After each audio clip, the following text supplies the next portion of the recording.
Good morning and greetings from Informa Markets. I am Mohammed Sharma and I will be your host for RE Masterclass. I welcome you and request you to enjoy and learn as much as possible from my experts at the rate essentials of running and scaling a healthy solar business. I would also request you to use the opportunity to raise questions through the chat options per session per module, as we will have a short Q&A session at the end of every class. Let's hope the time permits. Nevertheless, your questions will be shared with our experts. So please put your names and email address along with the questions. Thank you. May I now request Mr. Julian Thomas, Project Director in Informa Markets, to welcome all our guests and all our attendees. Just to share, Mr. Thomas has been the brain behind bringing the series of RE Masterclass to life, and we intend to continue to create the knowledge sessions and awareness and engagement. Mr. Julian Thomas, please. Thank you, Hamid, and good morning, everyone. I welcome you all on behalf of Informa Markets in India. I hope everybody doing well. Informa Markets creates platform for industries and specialized markets to trade, innovate, and grow. In energy sector around the world, Informa hosts trade events and knowledge-based programs in various countries. It starts from Saudi, Dubai, India, Thailand, Vietnam, Germany, USA, and few more. Considering the market demand for skilled laborers and to enhance the skill set of the professionals, Informa India making a lot of efforts to create growth, giving content, and especially driving this content to the various set of audience. Today, I'm pleased to announce that the second edition of Renewable Energy Growth Forum, RE Master Talk, going live to enhance the skill set of 1,000 plus individuals. RE Masterclass, the theme of this e-learning series will be essentials of running and scaling a profitable solar business. Let me repeat, the theme of this e-learning series will be essential of running and scaling a profitable solar business. By the topic, you would have understood that we are trying to give you a lot of business ideas which can help you to grow business. So the entire learning process is subdivided into 3 modules, starting from today, which is 22nd July 2021. We will be addressing the very key topic, which is incubating a profitable business plan. And tomorrow, same again at 10 a.m., we will rejoin once again to learn together on project management, risk, and quality control. And on Saturday, which is 24th of July, again from 10 o'clock to 1 p.m., we will have very critical topics to cover, which helps you to airlift your business plan, must-have skills in design, engineering, and maintenance. So the next 3 days is going to be very objective driven, focusing on building inclusive communities through education, talking about climate change and awareness, industry knowledge, train attendees to nurture their business, and most important, what we can do to the enterprises to create opportunities and economic success for enterprises. And also, many brands have come together to support on emerging technologies and innovation. That will also be one of the tasks for you to learn what's the way forward plan for the industry. So the focus of this particular program when we were creating or we were on the whiteboard stage, so we want to set up a target audience. So the target audience is set in such a way, as I told, there are 1,000 plus people are expected to join today and learn together. The focus of the target audience will be from academia, entrepreneurs, engineers working in manufacturing units, system integrators. When I say system integrators and EPC, 60% of our audience are from EPC and system integrators, which shows great sign of interest towards moving technology into a larger perspective. Companies, individuals looking to enter solar sector. So we have sessions which is going to be talking about customer profiling and many more. And other than that, we also want to help the sourcing engineers with products. So we have a set of product images, which is displayed in the exhibition hall. So this is the set of the program, which is the objective and the profile of the people are going to be part of it. Thank you so much for everyone to take that time being there today and making that extra effort. Especially, we want to thank our experts coaching in the sessions from today onwards. All the best and happy coaching to all the experts. Request all the attendees to download the handbook from the auditorium, which will help you to plan the next 3 days. And when we were approaching many partners and we want to create this initiative on a larger scale, there are a few partners who came forward and also was very actively involved in this creating this e-platform.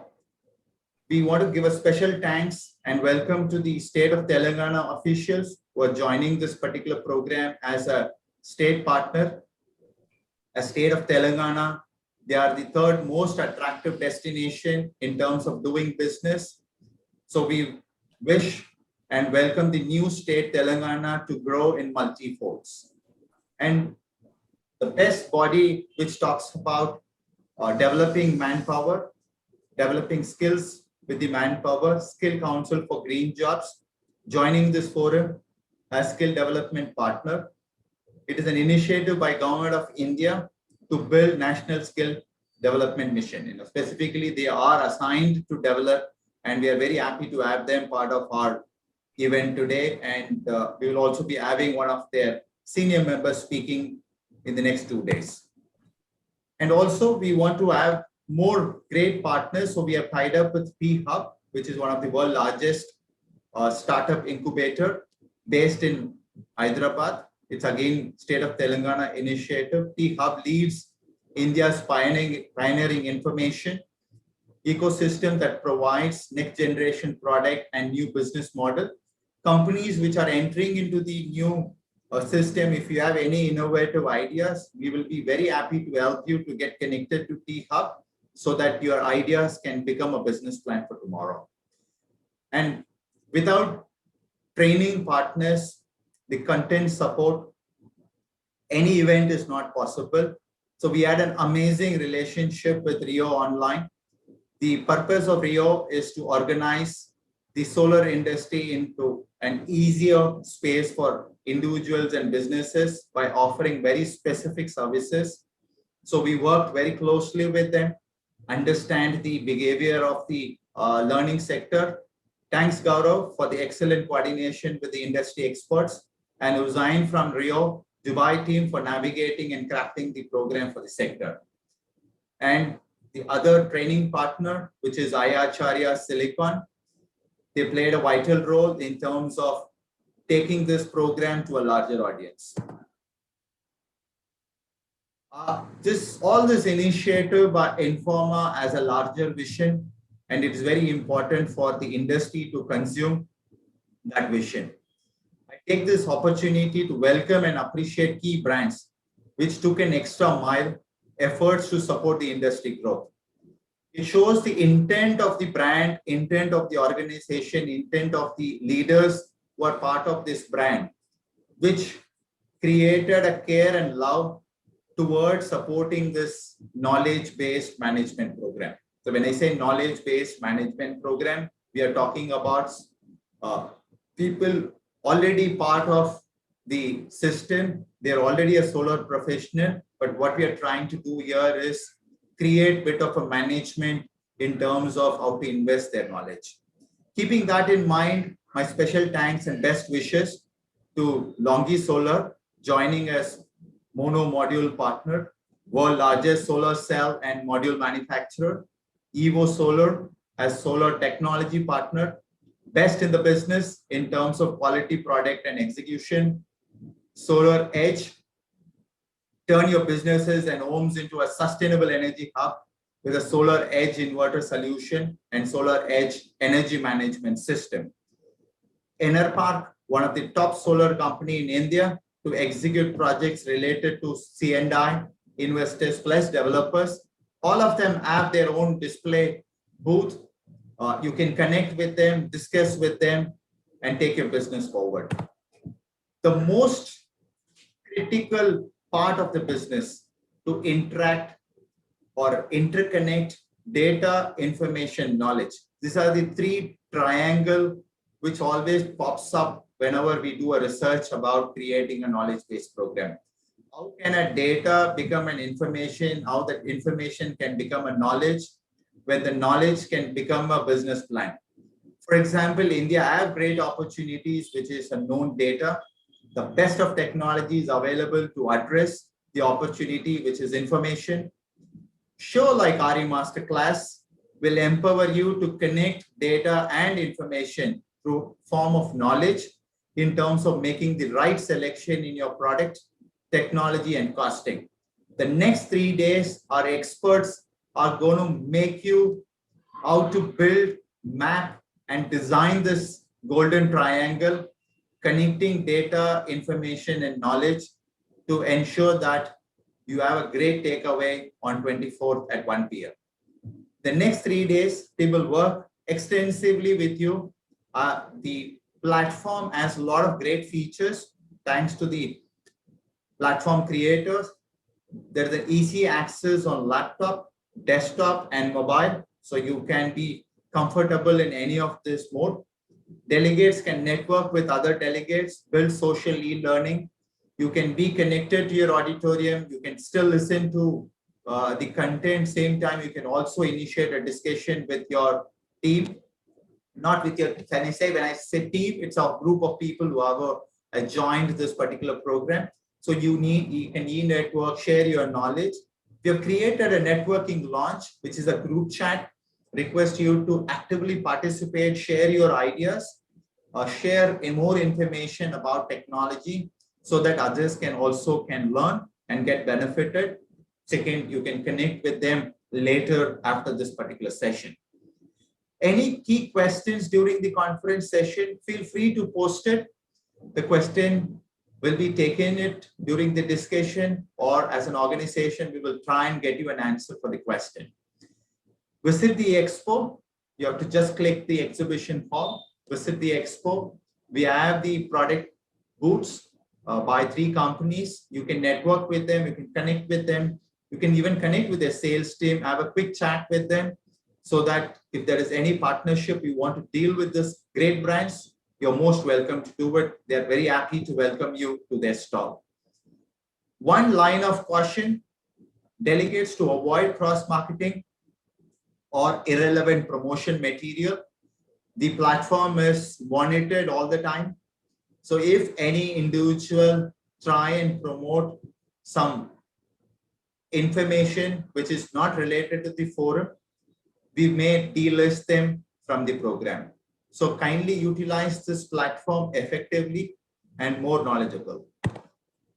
And coming to the future activities of Informa, Informa will be hosting more knowledge building program with key partners.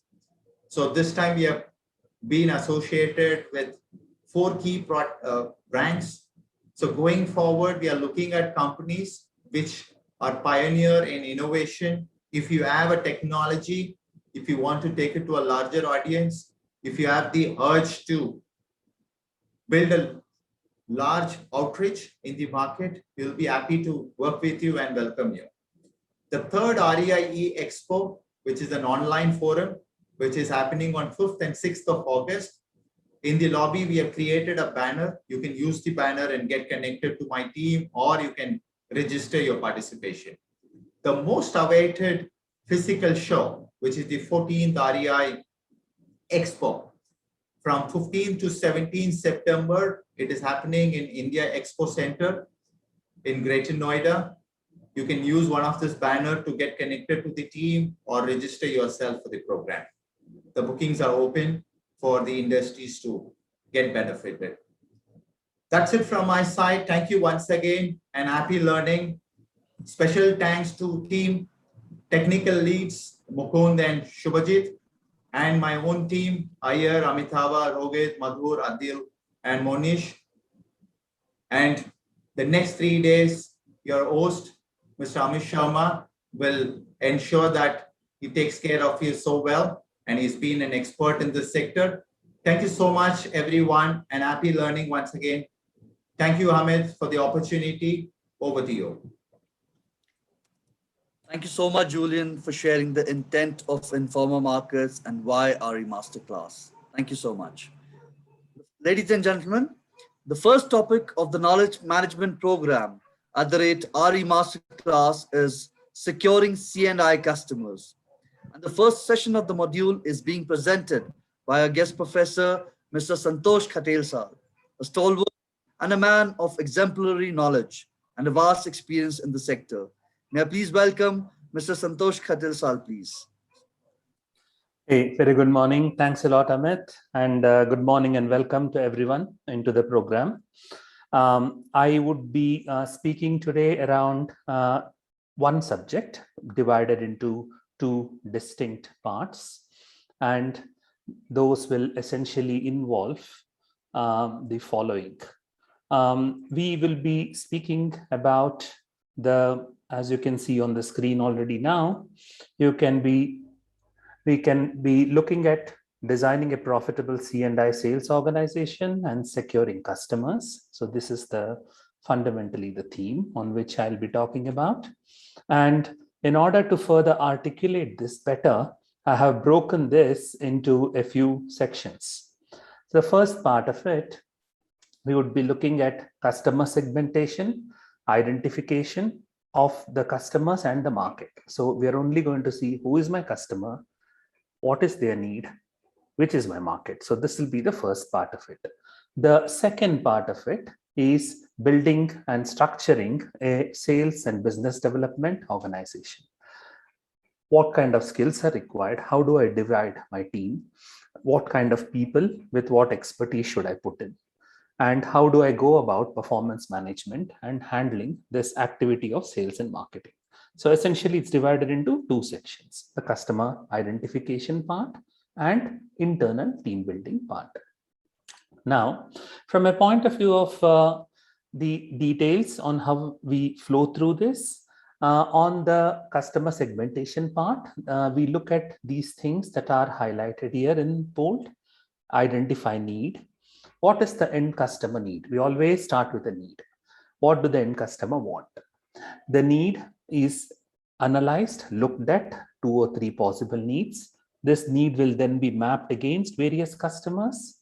And then we try to zero down primary needs per customer segmentation. So this is the first thing we do. And then this next part we do is we analyze alternate customer that they have to meet the need. In other words, if a customer has a need, let's assume we have a need that I want to travel from here to the airport. There are 3 or 4 means in which I can handle that. I can take a taxi, I can drive in my own vehicle, I can take a public transport or a metro. So essentially, options of need. Why are we doing this? We are doing this simply because we are providing one way of meeting the need. Let's say we are doing the energy saving as a need. There are also other ways in which the need can be met by the customer. So we have to compete with those alternates. So hence we need to understand them. So that's the next part we do. There are markets that are regulated. There are markets that are free. Most of the markets in consumer durables, for example, are free markets. The market of energy, on the other hand, as all of us know, is a regulated market. In other words, there is a lot of policy and regulation that control the market and also give direction to the market. So the market is not entirely unregulated or free. It has a leash which is holding it in a place. We need to understand this leash, its characteristics also. So policy is a very core part, and we look at that a little bit and analyze it. And then we bring all of this together: the customer, the need, the geography, the policy, the alternates. All of them, we taper it in the funnel, and we try and figure out through this, how do I rank and rate my customers, to whom I go first, and how do I open my business development conversations. In the second part, obviously, we'll be talking about setting up organization.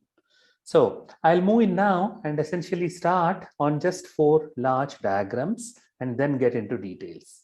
There is also a chat facility available. Any queries or questions, do post it up. Looking at how many of them are there, in the last 10 minutes or so, we'll kind of break this and then answer those questions off. On the first part of the chart, the one that you see over here on the left-hand top corner, you will essentially see expectations and maturity of any new technology. Solar is not new. It started in 1960s, as some of you know. It started in off-grid applications in India much before 2010. In 2010, only the grid connect photovoltaic policies came in, and hence the market, which was existing in an off-grid mode, essentially ramped up and took off in a much bigger way. Now, expectations of a customer as the technology gets deployed more and more with time is illustrated in this particular diagram. Some of you might have seen it.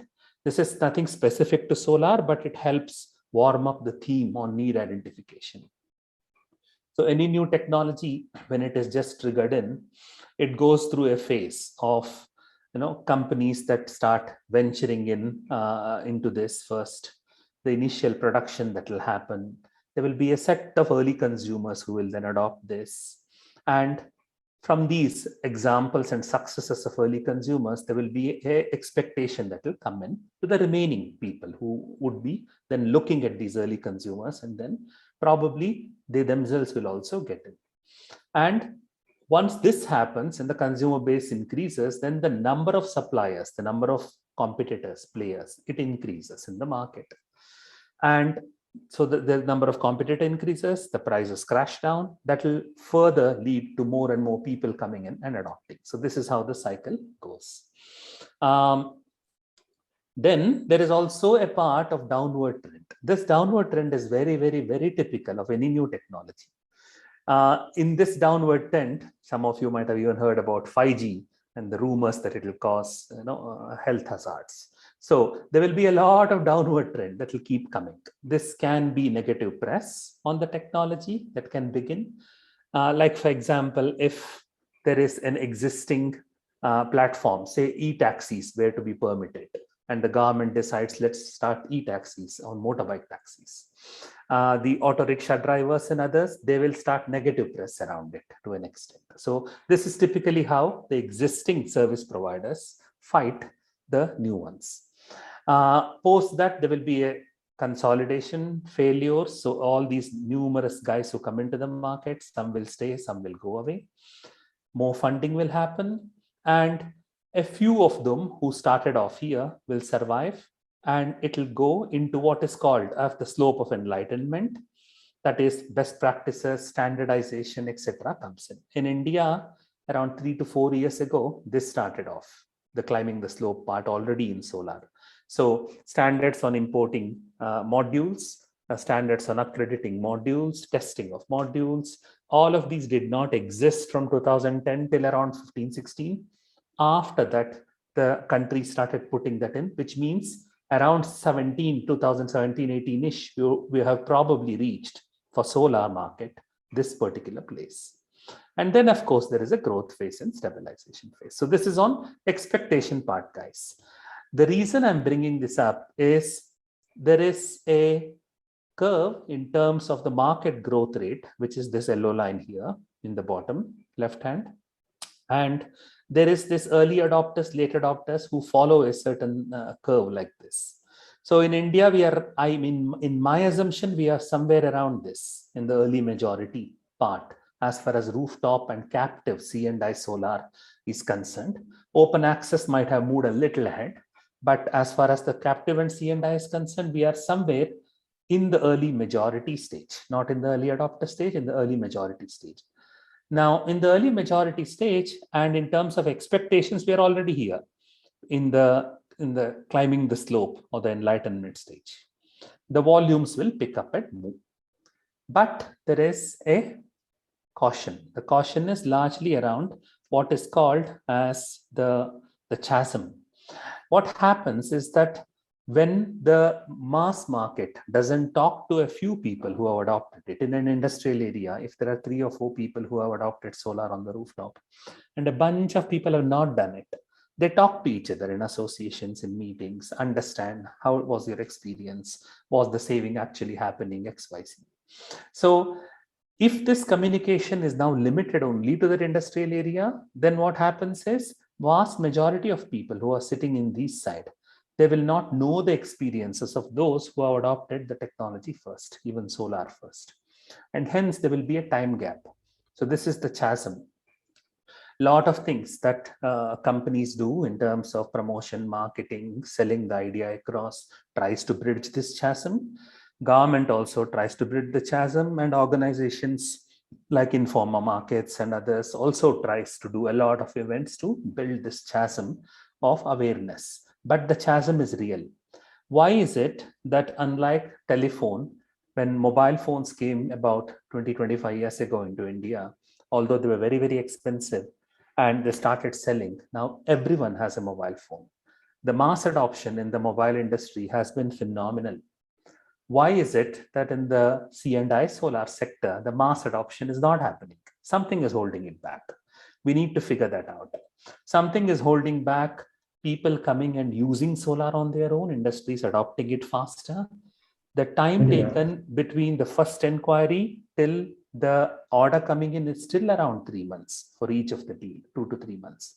So why is it not becoming faster? Why is it not happening quicker? There is a chasm that exists in certain markets in India, in certain places. So mass adoption has to happen. Only then the C&I market will mushroom in. The last piece, the last concept I want to give, and all of these are concepts that you will have to kind of keep in mind, because as we progress ahead, we'll be using these concepts. I believe that at least these, to meet the need of the customer in C&I solar, there are these bunch of influencers. All of these influencers, kind of pull and push on the need. They kind of move it in various directions. So cost, capex and money, cost of money and cost of capex. Capex is the equipment cost, solar modules, inverters, everything. So how the cost of this is, cheaper it is, then more and more people will adopt. Cost of money, interest costs. People have to anyway invest money, either in the capex model, the end consumer does it. In the opex model, we, the companies, do it. In either case, the cost of money is a very huge requirement and a barrier. Cheaper it is, more adoption happens. The build of the project itself, its scope and its quality also determines how the costing goes. So if you have a lot of up-end marketing, up-end products like very high standards of inverters, walkways, extremely high standards of, let us say, monitoring, etc., the cost will go up. If you cut that down, the cost will come down. So the customer to customer, there will be a movement in terms of build and also in terms of the cost, consequently meeting the need. Technology, all of us know, will do similar things. Higher efficiencies, better conversion, lesser land area, roof area required. It gets cheaper and cheaper on balance of system, and hence it's easier to adopt and to meet the need. This is happening on its own. Cost of the money is in term linked not just to the scope and the build, but also to these two things here, policy and the trade wars and import duties. Whenever a product like solar now is becoming more and more dominant, there is also a lot of things that should happen, like duties. The government has every right to impose duties and collect duties, so it is doing it. But that will be a change in the cost curve because of that. The second thing is trade wars that happens between countries also results in products temporarily being blocked or prices artificially getting inflated or also dumped in the other side of it and being reduced. So this particular part and the policy in terms of net metering, permitted, not permitted, net billing, the gross metering, these concepts, how long these policies stay, will they change very fast? Will there be a cess or a charge coming in that will influence? So will also have a bearing. So you can view cost, on one side and this import duty and trade wars on the other side, and they have like a bearing between them to an extent.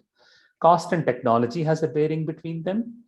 Policy and cost of energy has a bearing between it also. So most of these influence it. And of course, irradiation, which is kind of on its own, but higher the radiation, like for example, in certain parts of Gujarat, Rajasthan, Centre India, South India, then for the same capital cost, you will get a higher energy output.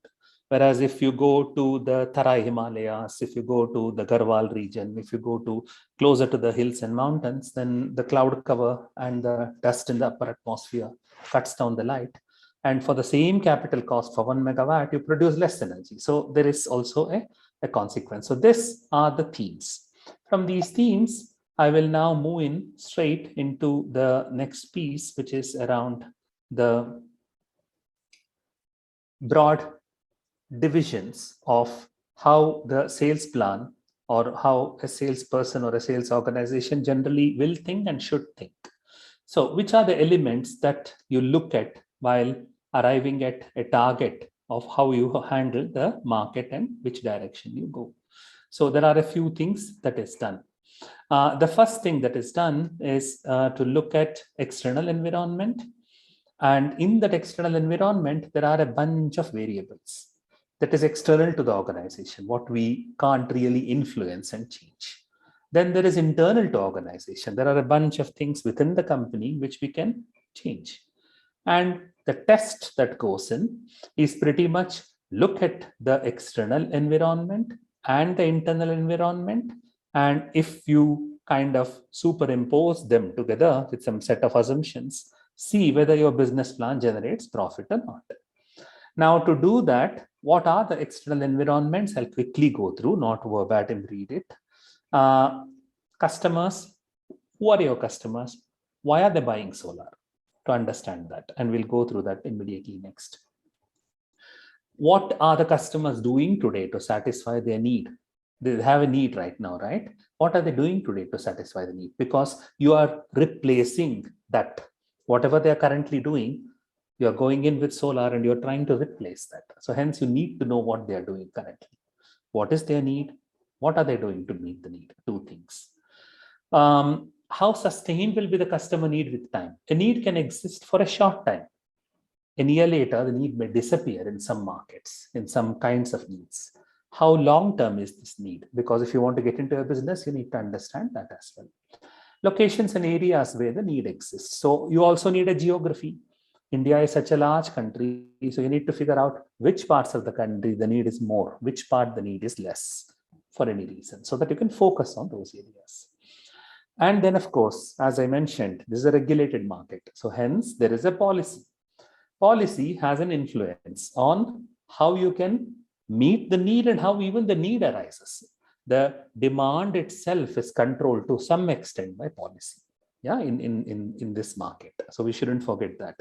So it's not a completely open market. We can't go and create a need in the customer and cater the need. Like, for example, you sell a mobile smart device or a wearable device like a watch. You can't create that need and sell the need because there is also a policy. Policy has to either enable it or disable it, and it plays a very, very big role. And the competitor profiling. So these are external to the organization. And I'll go through that a little bit now in more analytical detail. So the whole idea is not to have a long lecture and a talk, guys. The idea is to give some tools, which I'm doing next slide onwards, so that you can start looking at those tools and using them day to day. The internal part of it is that the segmentation, that is you use the customers and where they are located and then segment them off. And then you look at how much cash you need in order to cater working capital, equity, debt, etc. How many people do I need in the sales organization? What is my USP? How do I go and pitch? And what do I sell? As far as selling organization is concerned, remember, you sell two things. You sell the idea of solar. You tell the customer, solar is good. It will meet your need. Go with solar. And the next thing you do is also you sell yourself. I am good. My organization is good. We are the ones you should come to. So there are two things you do, right? So on the selling ourselves, selling our organization. So that is where the USP comes in. Why should they believe you and come to our organization? So we need to look at that. And of course, the pipeline, there has to be inquiries coming in. How do I measure it? How do I try to keep it steady? So why are we doing this, guys? From the reason we are doing this is I spent quite a long time from 2002 onwards in the Indian solar market. And in the last 8 or 9 years, I was also very active in the C&I side of the market. What I realized is that getting hold of customers and trying to get inquiries from customers and keeping this steady, constant, so that every month you keep getting a steady volume is tough, because in the utility side of the solar market, tenders gets announced. When tenders announced, 8 to 9 guys respond to it. You know all of their names and whom to go to there. So these are like light posts. Yeah, these are, you can spot them in the dark in the marketplace and go there. In the C&I side, it's very difficult to get a light post. So unlike tenders, nothing really publishes out. Few organizations do, but many don't. So you need to work on business development here, not just sales. You need to work on marketing here a little bit. You need to work on what is called prospecting here a little bit. So it is not selling alone. There are a bunch of other things. And until we do this in tandem, in synchronized way, the pipe won't be steady. So how to make a steady pipe was the biggest problem. And a lot of experiments I did in the last many years. Many of them failed, few worked. I'm trying to put that experience together and present it to you. Okay, next, let us start off section 1.1, mapping customers and their need. What I do anytime I start this exercise in C&I Solar is try and do a simple matrix, the one that I've shown you here. This matrix, it's just a continuation, guys. So this box here and the box next to it should ideally come below each other, yeah, because there is no space. I'm just splitting it up. The need, we identify a few of these needs. So let's say access to energy, quality, savings, the green content, self-sufficiency. Just to name few of them, access to energy means they may be unelectrified places. Very few today in India, but they may still exist. So there is a need for energy itself for them. So those can be the need of that customer. Quality of energy essentially is today they are getting energy which is having power shutdowns. An hour in summer, 2 hours in summer, the energy cuts off. So they want to have self-generation done. They're doing it through DG sets, but if solar can replace it, then why not? Places like toll plazas have power shut down for a very long time because they are very far away in rural feeders. That's where they're located. So rural industries also have large power shutdowns. So quality of energy will have some market, some customers who may be interested in it. The largest one is savings. So majority of the people look at saving their existing energy costs. I am paying today 6 rupees or 7 rupees per unit to my electricity board. If solar can give me energy cheaper, I will go to solar. So that's the saving theme. So you sell that as a primary theme. Green, increasingly more and more people are adopting green. So RE100, listed companies which are listed outside Indian stock exchanges also get some benefits if they have a carbon footprint lower.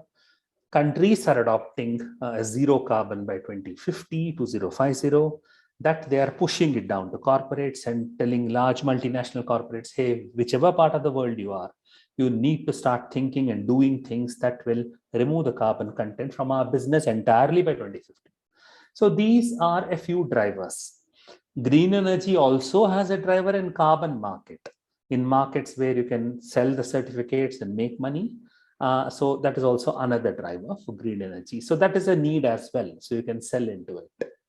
Self-sufficiency is a need which can be a primary need or a secondary need. Self-sufficiency as in, okay, I'll generate my own energy. I'll be in control of it. I don't have to depend on an external source all the time. If I save money and if I'm generating my own energy, that will be great. So that is also another idea and concept. So what I did is then take this first column here, broke it up into broad chunks of consumer types. So these are needs. And these are the customer segmentation on a very broad level. So rural is one, urban residential is another. And in these two, it is self-evident. I'll not read every line. And then there is commercial, a bunch of things in commercial. And then here we go to industrial in this side, in the right-hand side. Industrial, there is a bunch of industries. These are representative. They're not like to cover entire thing. This is an exercise. If some of you like it, you can adopt it to start mapping on the type of customers, what need they have now, independent of geography, where they are located. Sometimes the need would be identical. It's not all the time the same. So for example, let's take resorts here, this in the commercial.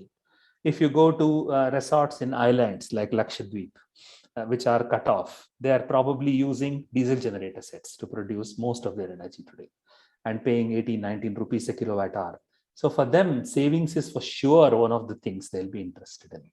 If you go to resorts in Goa or in Maharashtra, they will still be paying commercial energy costs. And hence, as a consequence, there'll still be a saving, although the saving is not identical, but the theme remains similar. So what I kind of discovered is somehow based on what the end consumer is, whether it is an airport or a bus station or a petrol pump or an educational institution or a cement plant or a steel plant, there is a kind of pattern of their energy consumption and a pattern of the need. So the needs can be segregated on consumer type, and you are not doing a mistake by doing that. Yeah. So the green means that's the primary need. The darker the shade of green, that means there is more demand from them for it. So that is how we try to kind of use an exercise to rank down the needs of the consumers. Why are we doing this? We are doing this simply because we should identify, okay, in commercial, do I go to educational institutions, hospitals, and sports stadiums or marriage halls to sell solar? Ideally, less green, don't do it so much. Why? Well, the saving is still there among these, but educational institutions close off for a few months in a year. Marriage halls are working and consuming energy for some time, not consuming energy for some time. Stadiums consume high energy for some time, don't consume for a lot of time, because not every day something will be happening in a stadium. So don't focus on these segments right at the beginning. You can do it once you have exhausted other segments. But when you are proactively going around in the market, don't focus around those whose needs are not continuous, are not large. And then when you go to these segments, what do you pitch? When you do a proposal, when you do a conversation, what is the theme on which you talk? One of the ways is that you talk on everything. Oh, solar is good for you. It is a green energy. It will save you money. You can also have good quality. But 4 or 5 different needs, if you kind of throw it on the customer, you'll confuse the customer. So it's ideal, like a head of an arrow, to have one sharp edge, one single theme on which the offer should be written on it, the conversation should happen on it. And if you move in that direction, it will be easier. So this mapping helps in identifying the theme. If I go to an airport which has a consumption almost continuous, whose consumption is largely air conditions, conveyor belts, and lights, and which will not change much with seasons. It will go up in summer, come down a little bit, but steady. Savings is a big theme for them. Talk to them on savings first. Also talk to them on green. Hence, there is here in both the places. Yeah. Yellow means don't really speak to them at all on it. Don't make an offer on that. Don't talk to them on that theme. So don't go to a steel plant or a cement plant or a warehouse or a mine or a pharma and speak about quality of energy. Most of them are dedicated feeders, 110, 220 incoming feeders. They have excellent quality of energy. So you can't like pitch on that. Yeah. So that's the idea. Map this, identify customer segments and their need. That is the output of this exercise. Once we finish it, we go to 1.2. We are still in 1 now. One theme is customer identification. 1.1, get to know their need. 1.2, what alternatives do they have?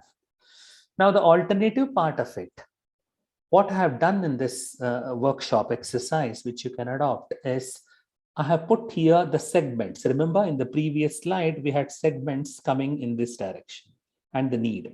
Now I'm not talking of the need anymore because the need is known. Let's say savings as a need.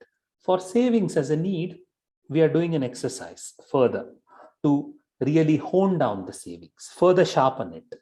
No doubt there will be savings happening, but in which state will the savings be more for that particular customer segment? So now we are also putting a different parameter of regions.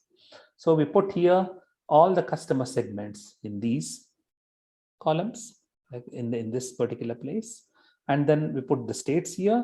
We take different voltages at which the tariff orders of the respective states are. We take the tariff orders, we open it up, and we start mapping the cost of energy landed on to these consumer segments.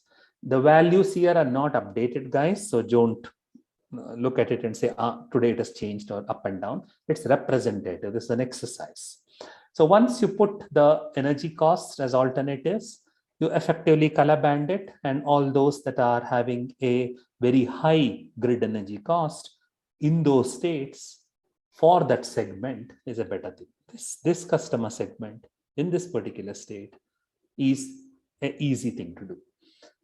This customer segment, same hospitality and hotels in these states are looking nicer. And also there'll be a theme. You see, there are more greens in this always. There are more greens here. The minute you come to cement plants, you will start seeing some reds in some states and some yellows, which are actually moderately attractive. Things like these. Yeah. So we are looking at the energy tariff, the grid is charging, and we are looking at an opportunity wherever there is high energy tariff for that segment in that state. So this is an analysis, what we are doing in stage 2. An exact similar type of analysis, with this is done for savings in energy cost, we can repeat the same thing for quality of energy also. If at all there are areas where you want to figure out if there is power cuts happening and you want to figure out how many hours in a day or a year it is available, not available, you can do a matrix in a similar way. You can do a similar thing for access to energy, largely hilly areas, remote areas, islands, etc. Very small customer base. And you can do an exact similar thing on RPO obligation also. RE100, RPO, carbon zero, all of these guys who are publicly declared that we'll do this. Then you figure out which customers they are, map the customer segment, whether they have done a commitment, RPO, REC, and others, yes, no, yes, no. You can zero down that way. So the need was the first slide. The options of what today they're doing from grid energy and whether that creates a market for you, the second particular theme. Moving on, very fine print. I am sorry for this. I don't think many of you can read it until and unless you have a larger screen. But 1.3 is about mapping policies. So remember, the need will exist. The customer will want it. Yes, I want to save energy cost. I have a 2 megawatt possibility for putting solar. Yes, I'm paying 11 rupees a kilowatt hour in Mumbai, Maharashtra somewhere for the grid. So if I go solar, it will be cheaper. Next, you need to figure out, well, the policy permitted or not permitted, and hence there is a mapping I utilize. What I do is effectively, I put some themes, broad themes, which is around net metering, gross metering, is it permitted, what are the tariffs, what is the sanction load, capacity, all of these. And then I put the states next to them and I kind of put the values, and later I color code them so that I get a grip around which is favorable to solar, which is unfavorable to solar, and we kind of map these off. We also do a similar thing for merchant power, open access. For captive, we can do one. For merchant power, we can do one. For CapEx and OpEx models also, we can do one for solar. And after this, you essentially end up ranking.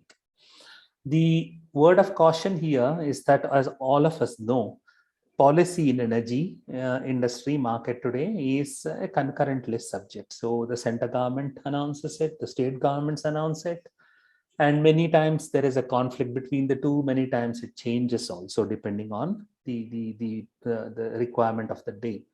So effectively policies flip quite fast. They won't remain consistent. It is not that policies always get better and friendlier to solar. Sometimes when solar becomes cheaper, like in the last 2 years it did, and it competes against grid, snatches away revenues like cross subsidies, the grid utilities fight back and the curtail solar. So C&I has an effect to disturb the current ecosystem. Yeah, it has a possibility to do that. And because it has a possibility of doing it, the other side, the grid, will also oppose it. So hence policies flip-flop very violently. Don't play at the edge of abyss. What I mean by that is, if you're having 1 rupee saving, if you have a 1 megawatt and today they're permitting net metering, and tomorrow they change it and put a cess or a tariff on it, like a gross metering or a net billing or others, and then this saving, which is so tiny, disappears away, their entire model collapses, especially if you're in the investment side. So caution is, don't use policy to sell. I have not been using policy to sell. Don't sell on the policy. Yeah, because policies flip. You can then map it together, 1.4. You start bringing them together. You start putting in the states here. You start putting in a few of the parameters here. Parameters like in these states, commercial and industrial energy cost that the consumer pays. Is it less than a certain number, higher than a certain number from a savings perspective? You highlight it. Regulations, is it better or not? Do they permit net metering? Do they permit net metering for OPEX deals? Is there a cross subsidy charges? Is there XYZ? So map it off in that way. A simple yes, no, and a color coding will do. Also put in something around investment ranking, the state's investment ranking, FDI and domestic both. So where the money is being put in, especially for investments. Start looking at also at their developmental index. But the most important thing is simply map the number of industries they have and take the overall country total and take a ratio. That's easy. That way you can start seeing which states are very industrial in the country. And generally, when it's more industrial, if you put in your sales teams there, it'll kind of help in to always accelerate things first. So this exercise is then kind of culminated on a judgment matrix. The judgment matrix, there's the last part of customer identification, is a matrix you do where effectively you take A, B, C, D, E, F, G, H. I did only this much. Segregated into these baskets, we call it. And into these baskets, we put customers and states. So for example, we say cement, steel, continuous processes in state A, B, C, D goes into segment A. So that's your first target. Sales guys go rush there. Sell in the corporate, move. Segment B, segment C, likewise. What do you use for that? You see the solar energy plus a buffer. A buffer is a rupee and a half per kilowatt hour. You just add it on top of it. That buffer is for policy vagaries. Policy can change, as I said. Your business model can't change very rapidly. So hence, if today the solar tariff with the capex that you have is, let's say, 4 rupees a kilowatt hour for rooftop solar, as I'm talking to C&I market, I'll use only those languages, not talk of 1.8 rupees or 2 rupees levels. So when we are going at, say, 4 rupees a kilowatt hour, 3.5 rupees a kilowatt hour as solar tariff, you put a buffer on top of it, a rupee, 0.2, just to safeguard vagaries, import duty vagaries, exchange rate vagaries, policy vagaries, bunch of vagaries. Yeah, so that's the buffer. If the sum total of that is still lesser than grid, so that's one category. Are these end customers of yours? Carbon, they want to mitigate carbon, second category. And for policy, I arrived at a kind of a weighted score, because policy is fairly tough nowadays, guys. We don't have just net metering now. We have net metering for CapEx, net metering for OPEX, net billing for CapEx, net billing for OPEX, gross metering for CapEx, gross metering for OPEX, net metering with cess for CapEx, net metering with cess for OPEX. So we have like these many families of policies across the country. There might have been some more coming in, I don't know, but effectively you have these vagaries. Now, how do you rank a state on these vagaries? So what I started doing was to give some weightages, which we as an industry love best. We love net metering. So more net metering, we like it. So we gave higher weightages for it. Net billing is still okay. Effectively, you get paid later, but you will still get offset and paid. Yeah, so hence it has a higher weightage. Gross metering, we kind of not all the much like it because it'll have it'll reduce the savings. So we kind of lower the weightage for it. And the cess piece of it, we put it in between these two. So once you do this weightage totaling to 100, you can start just putting 1 and zeros here. So wherever the state has it, up to say 1 megawatt, if they permit it, put it. In certain states, they don't permit it, put 111 here, 00 in other places. And like, for example, Karnataka, under the policy that existed 6 months ago when I did this exercise, OPEX net metering was like difficult because OPEX, they were discouraging, right? The Karnataka for C&I, co-located. So essentially 0 here. When you do that, in the end, you get scores.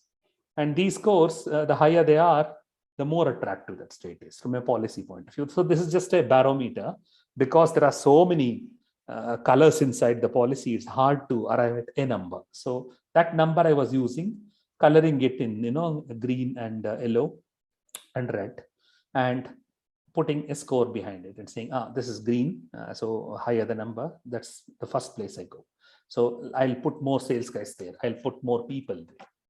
So after putting more people and sales guys, what effectively we do, I'll come to that. Yeah, that will come in the organization, the part 2 of my conversation. So in the part 1, this is pretty much what I had. In the part 1 of it, before I go to part 2, in a quick summary, what we did is effectively look at the needs per customer segment. We mapped those needs in. Next, we took those customer segments. We then put a new lens called the lens of states, and we looked at what they're paying for current energy cost, and wherever it's higher, we took that as an attractive thing. And then we went into a third dimension, that is policy, and we looked at policy which favors it or otherwise in an English way. And in that policy, we only picked one subject up, and that subject was the metering, the net metering and the gross metering and others. And for that, we made a numerical ranking in order to kind of simplify the analysis.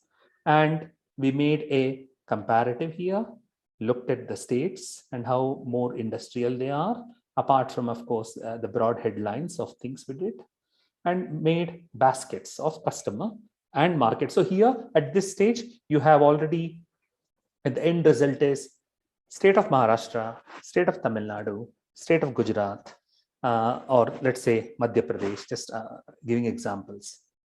The policies are green, the companies are more because it's highly industrialized. The gap between the savings to the grid tariff, the solar to the grid tariff, there is a savings is high. So basket all of them here. In that, these are the industry types, these 6 different types: cement plants, steel plants, textile plants, look at it. Don't look at seasonal industry. Don't look at this. So eliminate, focus. So that's required. 4 to 5 years, I never did this in my past almost 18 years of solar experiences. We just went blind. We just had a bunch of sales guys, commission agents, and we said, okay, guys, go get orders and sell this. This is the proposal. This is the offer. This is the savings. We did all the works. It went up for a while, crashed down again. We were not able to keep the pipe steady. Pipe steady means every month getting X number of inquiries on an average. So to keep the pipe steady, you need to then do exactly a more structured approach, a more proactive approach, not like throwing the darts randomly, So hence this helped ease it out. So section 2, segment characterization. So these are again a few things. So this is states that are having already large C&I solar footprint. All of you know it, those from the solar background, so I'll not go into it. There is also a tendency of how the solar is getting installed in customer segments, historic data, industrial, commercial, there is in gigawatt terms a spread. A total 6.8 gigawatt is distributed in this fashion as the pie chart in the center. So then also there is a third avatar, the avatar of CapEx and OPEX. Most of you in the solar domain know it, so I'll not repeat it again. OPEX became pretty big in 18, 19, in percentage terms. Close to half of the overall was OPEX. And then the contribution of OPEX in 20 kind of dropped down. Few states are fighting it. Karnataka fought it. Gujarat is also resisting it. So resisted it, I mean, now before the new policy in a way. So in effect, policies led to this shift between CapEx, OPEX largely.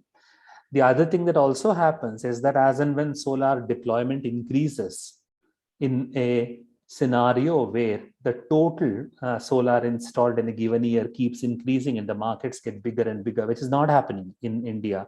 You see, last 3 years, we are pretty much stagnant. 20, probably something to do with COVID. 19, nothing much to do with COVID.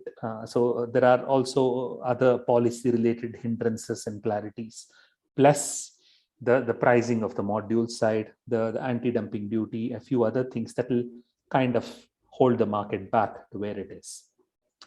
So in this particular scenario of the market being stagnant and the percentages of CapEx, OPEX kind of reducing, one can assume that inherently you need to have both the models. Yeah. But when the market increases, when the volumes go up in the future, then many of your customers may opt for OPEX also. Yeah, because they may not want to put their own money. They may have the money, but they don't want to put their own money into solar. They'll put it into their business. So with these three themes, the segment characterization, this is just pulse. This is largely the industry pulse, the characterization of the consumer type, which I'm kind of articulating here. The order sizes per site, the highest obviously is in industrial, lower is in commercial, lowest is in residential. The availability of roof or land area within the premises for co-located has a higher probability of you getting it in industrial, slightly lower land availability or roof in commercial. Speed of decision making is the smaller the organization, somewhere it is faster in many times. The larger the organization, it takes longer. It still takes a lot of time. In a good world in solar, maybe in some time in the future, it should happen faster. It should be almost like mobile telephones. Yeah, it should happen quicker because this cycle time will put a huge pressure on sales and marketing, because the sales guys have to be engaged with the customer for this 1.5, 2.5 months, calling up them up frequently then and there. So their energies get distributed. Whereas if the cycle time, conversion time is increased, then you can actually do more business as a company. CapEx and OPEX both need to be there as business models, is what I feel for any solar company. Now, many solar companies may not have the ability to invest on their own. In such cases, tie off with guys who do. Take the orders to them, try and get EPC contracts. Try and take orders to them, get even a sales commission out. But don't kill the deal. So, because when the deal starts with the customer, generally in majority of the cases, it doesn't become a CapEx and OPEX right at the day one when you first meet the customer. The CapEx and OPEX color comes, the definition comes roughly third, fourth, fifth meeting after they understood a little bit about it. At that point of time, when it flips and suddenly becomes CapEx or OPEX for that matter, and if you don't have the ability and you have to walk away from the deal, then you will lose that 1 month of effort that you have put in. Rather take that to someone else. So always have some sort of a tie-up with chaps who are into OPEX if you're a pure play CapEx player, so that you don't waste your pipe and you can monetize it, you can get money out of it. So that's a strong recommendation. For those who are seniors in this conversation around today, your teams will lose heart if we keep saying no to deals that becomes OPEX, because quite a big chunk of them become OPEX at some point of time. So it's also important for morale to have this diversion. I believe C&I will eventually become regionalized. I believe that C&I, pan-India C&I solar company will not exist. In the near future, already it's going and it will go more and more in going months.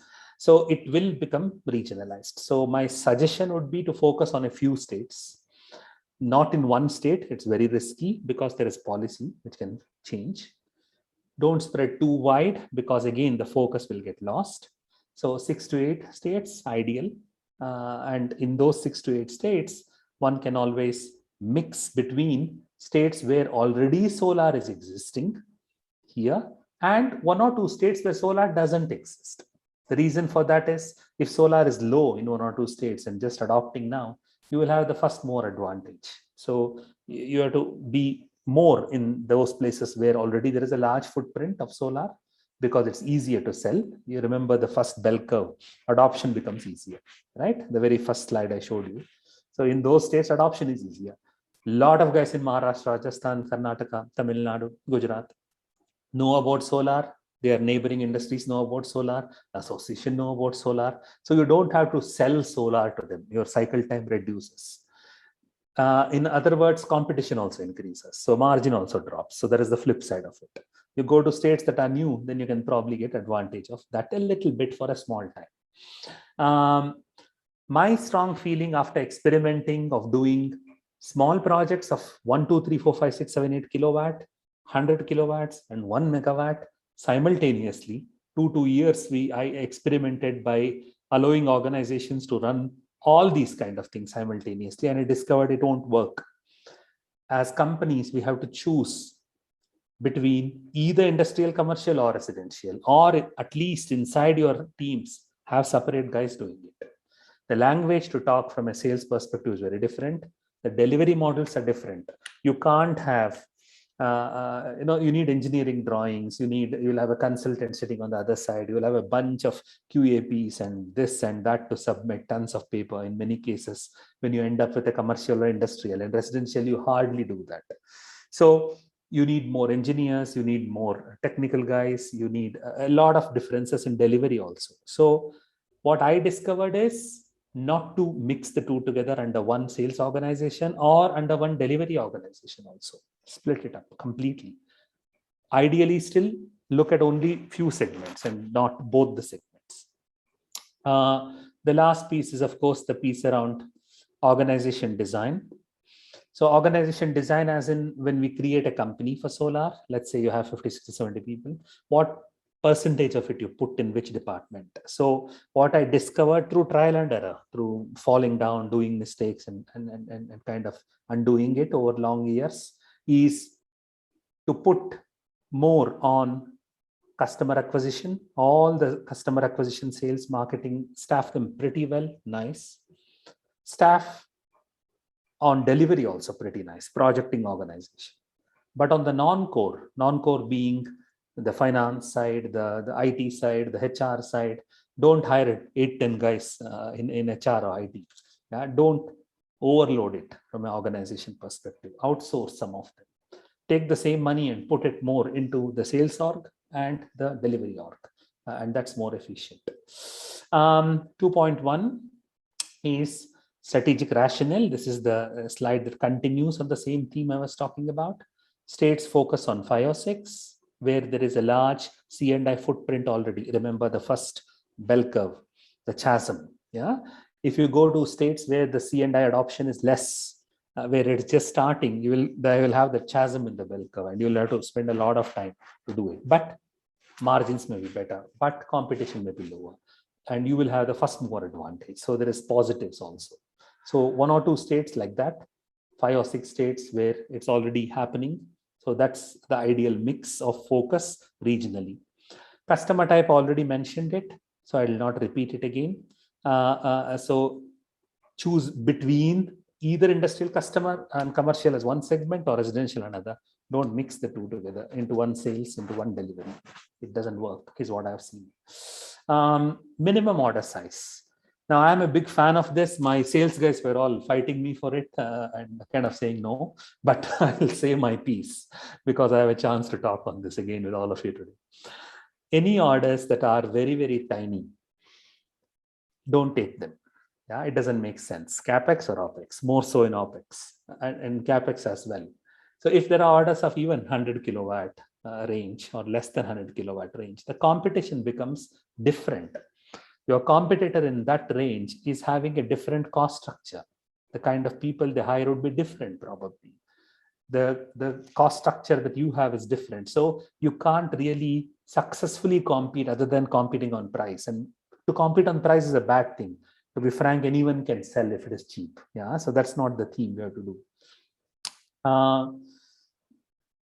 We have to align the cost structure of the organization. If you have 40, 50 people in your team, you're spending around 7 to 8 crores as a company, salaries, sales expenses, office rental, everything put together. Then I have found that around 200 kilowatt or above, 3 rotations per year, 3 times you rotate per year, and like that many projects is the ideal way to do.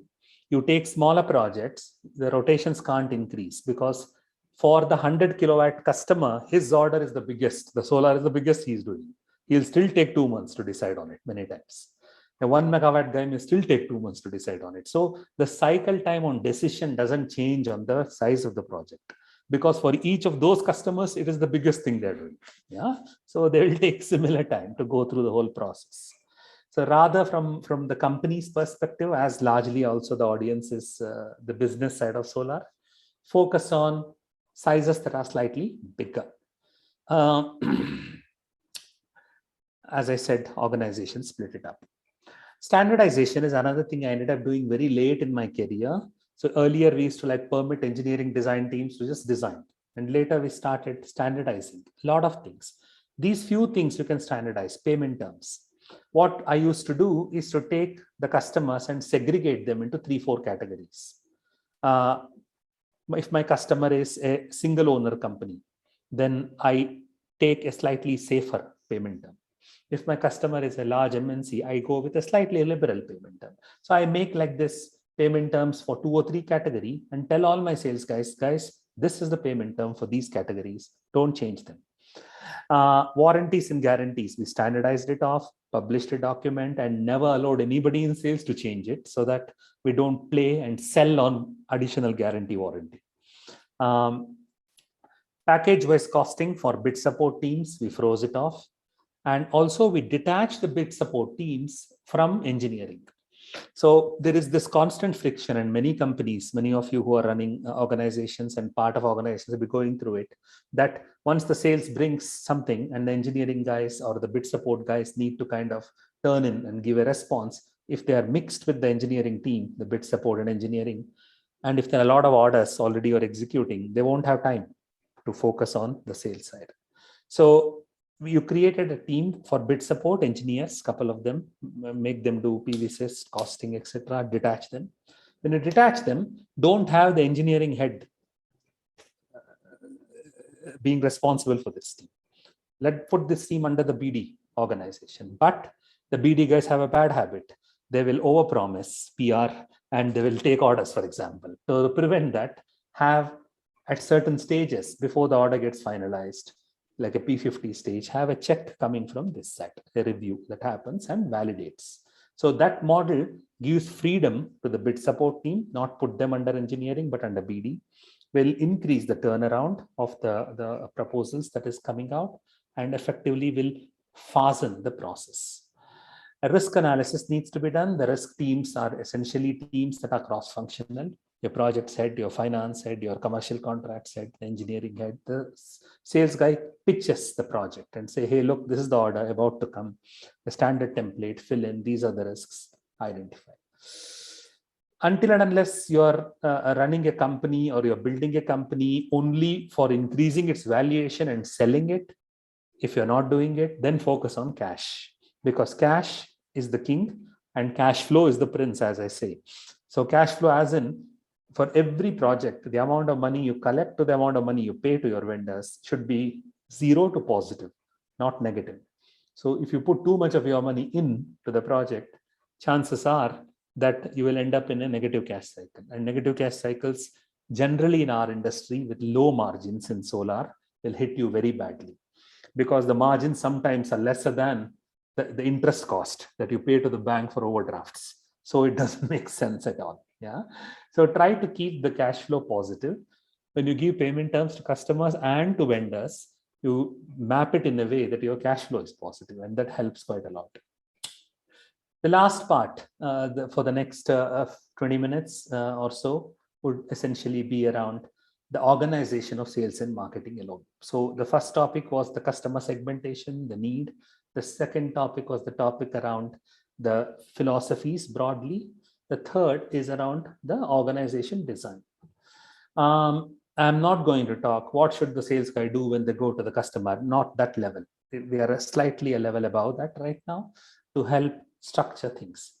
Through trial and error, having just 5-6 sales guys run on the field when we started it, to having 8-9-10 sales guys run on the field with one heads in region to start with, by having bid support with engineering, by having outsourced all the customer analysis to other company, I arrived at a mix. And the mix I arrived is what I want to present.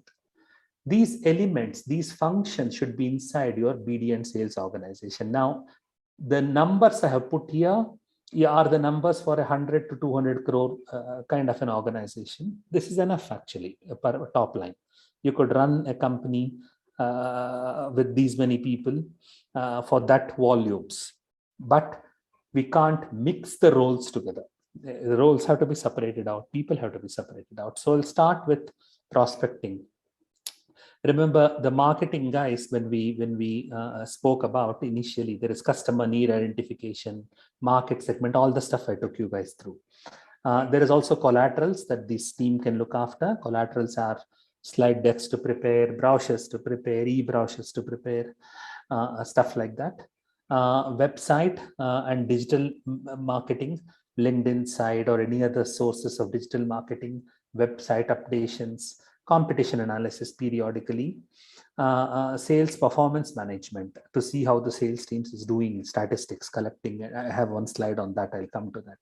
If all of these are left with marketing, right? As this first column is characteristics. It just tells you broadly what they do, and the details are here. So where to sell and to whom to sell. So is largely what they do. They are desk bound guys. They have some small field work only. From here, the data will flow here. So what does the next team, prospecting team, gets? The prospecting team can be 1 or 2 people. They need not be good in solar, but they should be very good in B2B cold calling. Having 1 or 2 guys who are very good in cold calling, both on the phone and on the internet, is extremely vital, because senior sales guys in this lever and in BD, they don't normally pick the phone and do cold calls. At certain point of time, when too many people bang the phone down, they lose their heart. So if you have a slightly younger person in prospecting who are used to prospecting for B2B cold calls, you give them a theme on what to talk, and you also pass the data from marketing, give them customer segments and let them open doors. Now, how to segregate the customers here? Essentially, these are the cement plants. Name them off in this particular state. Find out who is the influencer in it. Let marketing not do it. Let prospecting do it. The guys who are actually going to do the call, let them figure out who the influencer is, whom they should reach out to.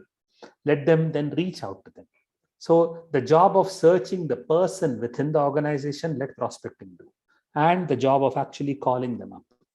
The end of prospecting is to fix meetings of the customer with the sales organization or the BD. So if they do that, then their targets are done. So they get measured on the number of leads they actually generate and meetings they generate and pass it on to other side. So that is the job of prospecting. 1 to 2 people are good enough for that. Having that is vital. Not having that will actually suffer. The pipe will suffer really badly because of not having that. The next piece is the sales support or bid support effectively. So offer preparation, technical knowledge needs to be good, needs to have a service mindset.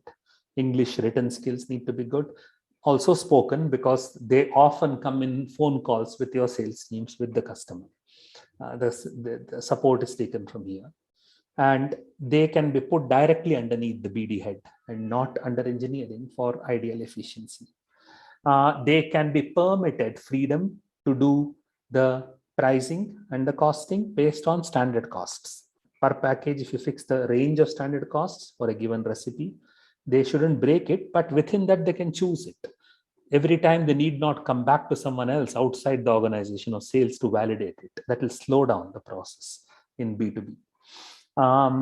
Again, PR calculations with a boundary conditions of losses they can assume and what they should use or not use, they should be allowed freedom to operate. That again works pretty well, and not having too many cross departments breathing down on each other. The sales, which is effectively the boot on the ground, generalists, persistent, moderate solar knowledge is okay. Site visits finally ended up for the number of inquiries that will end up coming 20 to 30 per month. The site visits, if they need to be done, initially you do through satellite imagery and all that, but then when you really need to do on-site visit, better have the sales guys themselves do with a template instead of pulling in project guys or sales support guys, because in a B2B setup like a C&I order, you will have effectively 20-30 inquiries per month coming in and at P10 stage. And you may have a bunch of around 12, 13, 14 orders running at any point of time. So mixing projecting guys going here, doing site inspections, coming back will slow down everyone.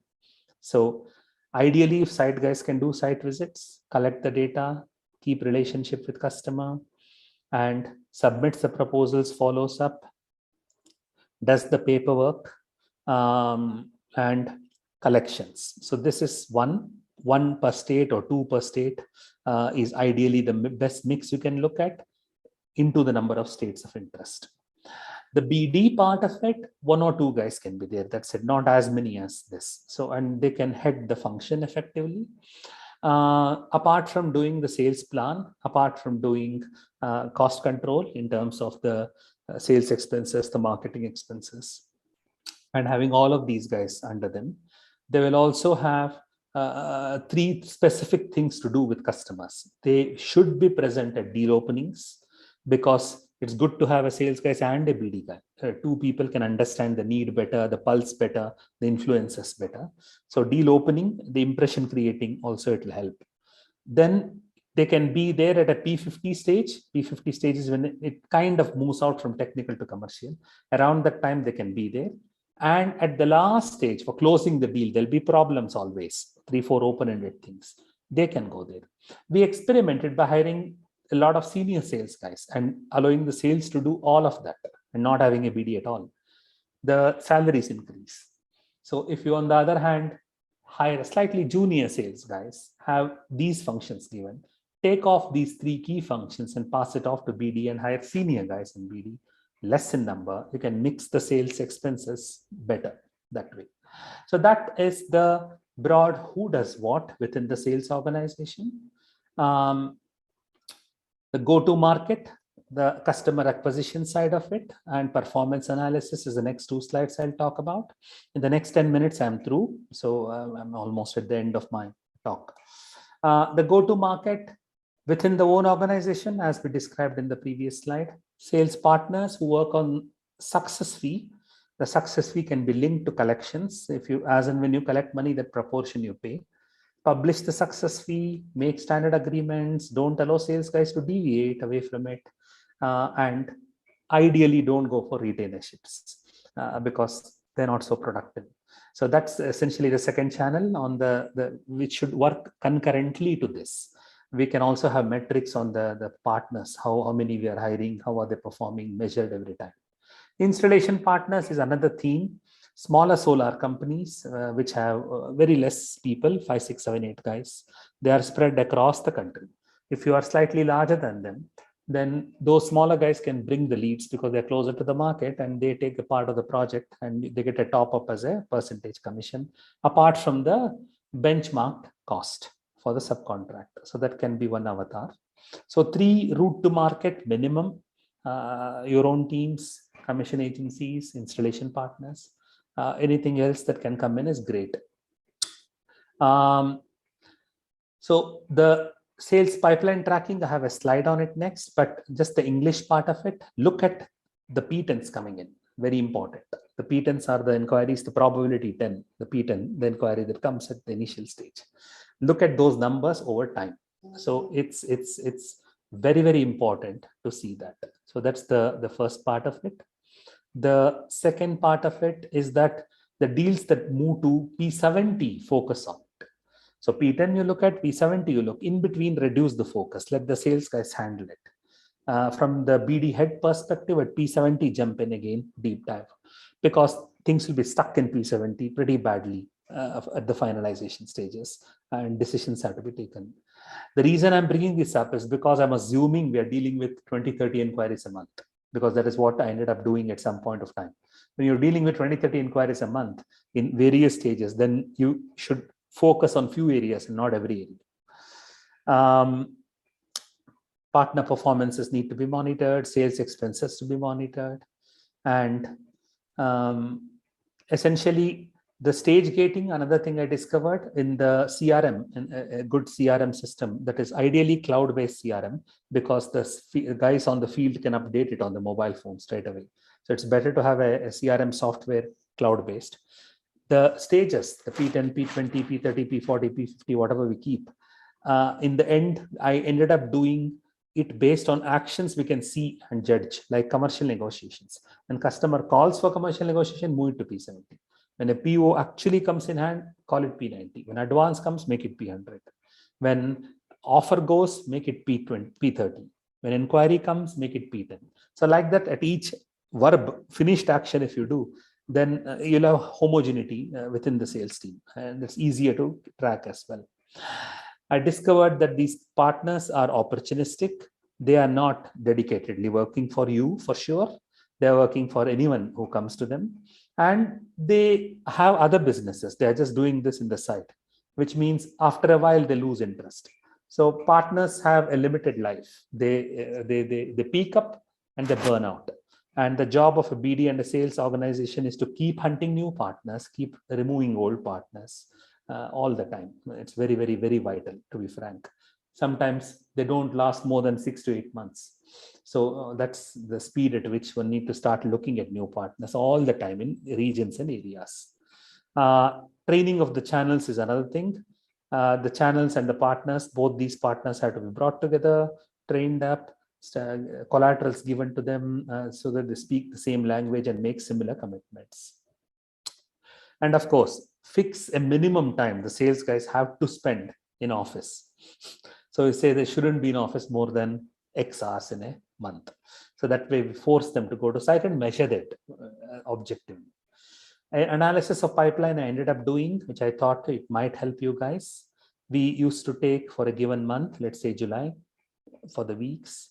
We put the probabilities. I somehow chose only odd numbers. We never had any even number probabilities. And when the inquiry comes in, it's P10. When the PO comes in, it's P90.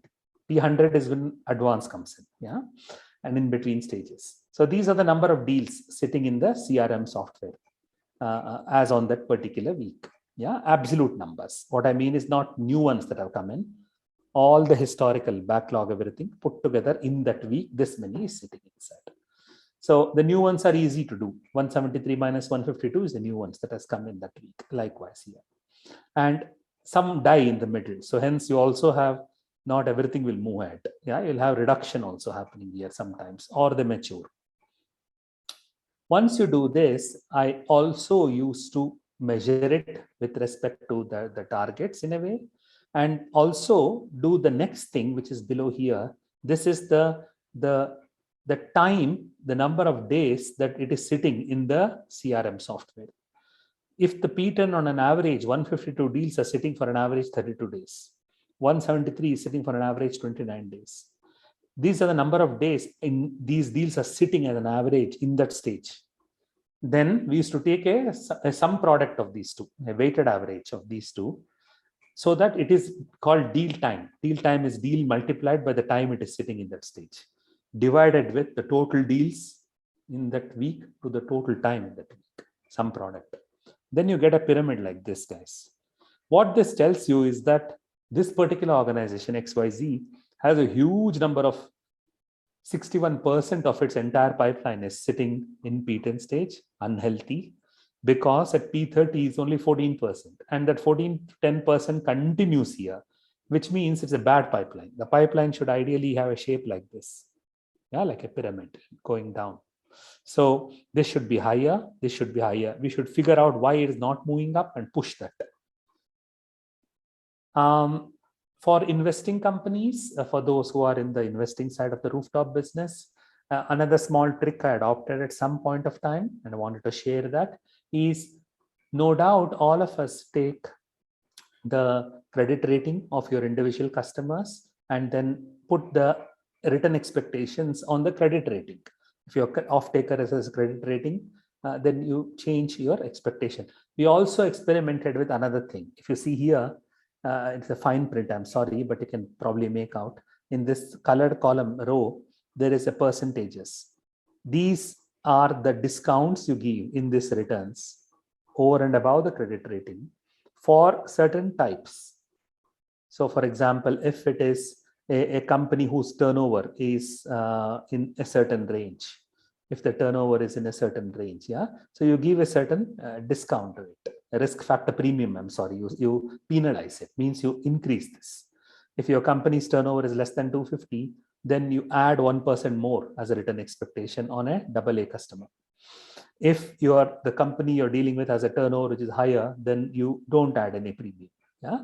Likewise, many things, location, dust, accessibility, how many roofs are there, how many land area for co-located. So for all of those risks, allocate. That way it will make you more competitive, because we are just trying to here look at the risks and objectively assess the risk and keep the risks and rewards hand in hand. Yeah, good. So the last two slides, and pretty much I'm through with this. To increase efficiency in selling organization, sell by simplifying. One need. I'm meeting this need for your customer. This is the project. This is what will deliver this. Don't sell on engineering. Don't sell bill of material. X BOQ, X this one, Y module, Z inverter. If you are a system integrator are trying to sell modules and inverters and mounting systems to the end customer, then they will come down to the BOQ costing, and every conversation will end up on price. So don't delayer it too much, is the other trick. At least 2 influencers. You should have a contact in the customer organization, never one guy, because it will just shake and go away. The 2 influences can be one commercial and one decision maker, one technical and one decision maker ideally, and be in touch with them frequently. Proposal should be short, very short. Details can come later, but never in one shot put everything together in the initial proposal. It will confuse the people, and it will also rob you of opportunity to be in touch with the customer, giving additional data as you progress ahead. You need project sales guys who can speak solar as specialists, because it's a project selling, it's not a product selling. So the sales guys need to talk a little bit of engineering, little bit of policy, little bit of technology for sure with the customer. Without that knowledge, it will be very difficult to sell. To avoid expenses, like I was mentioning, the sales guys need to multi-hat. When they go to site visits, they need to do site visits from a technical team's perspective. They need to figure out interconnection point. They need to figure out the load switch and the rating of the switch. They need to find out the roof's load bearing capacity, the type of soil. They need to take an estimation. This knowledge is must. If they don't do that, then effectively you have to send another guy to do it, and it will add cost, it will add time into it. And for the speed of turnaround, the pre-bid team needs to have independence. They need to be ideally put under the BD organization.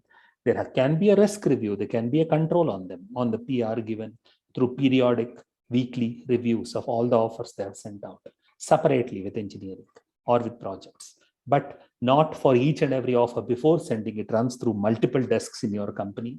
That will slow down the turnaround time and response time.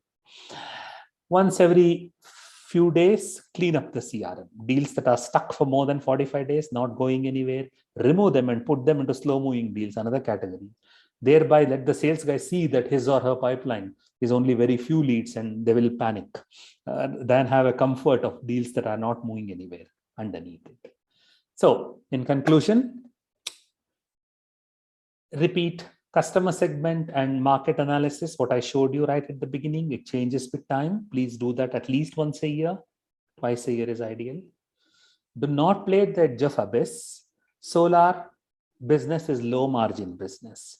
And in this low margin business, if you are playing for investment projects, especially where the savings are very, very tiny at the edge, with a flip of change of policy or anything, you lose all your invested money. So effectively keep a buffer, at least a 2 rupees buffer with respect to the grid tariff. And the energy that you kind of produce surplus in real time, if it is more than 5%, that is after it's not consumed, 5% gets exported into net metering.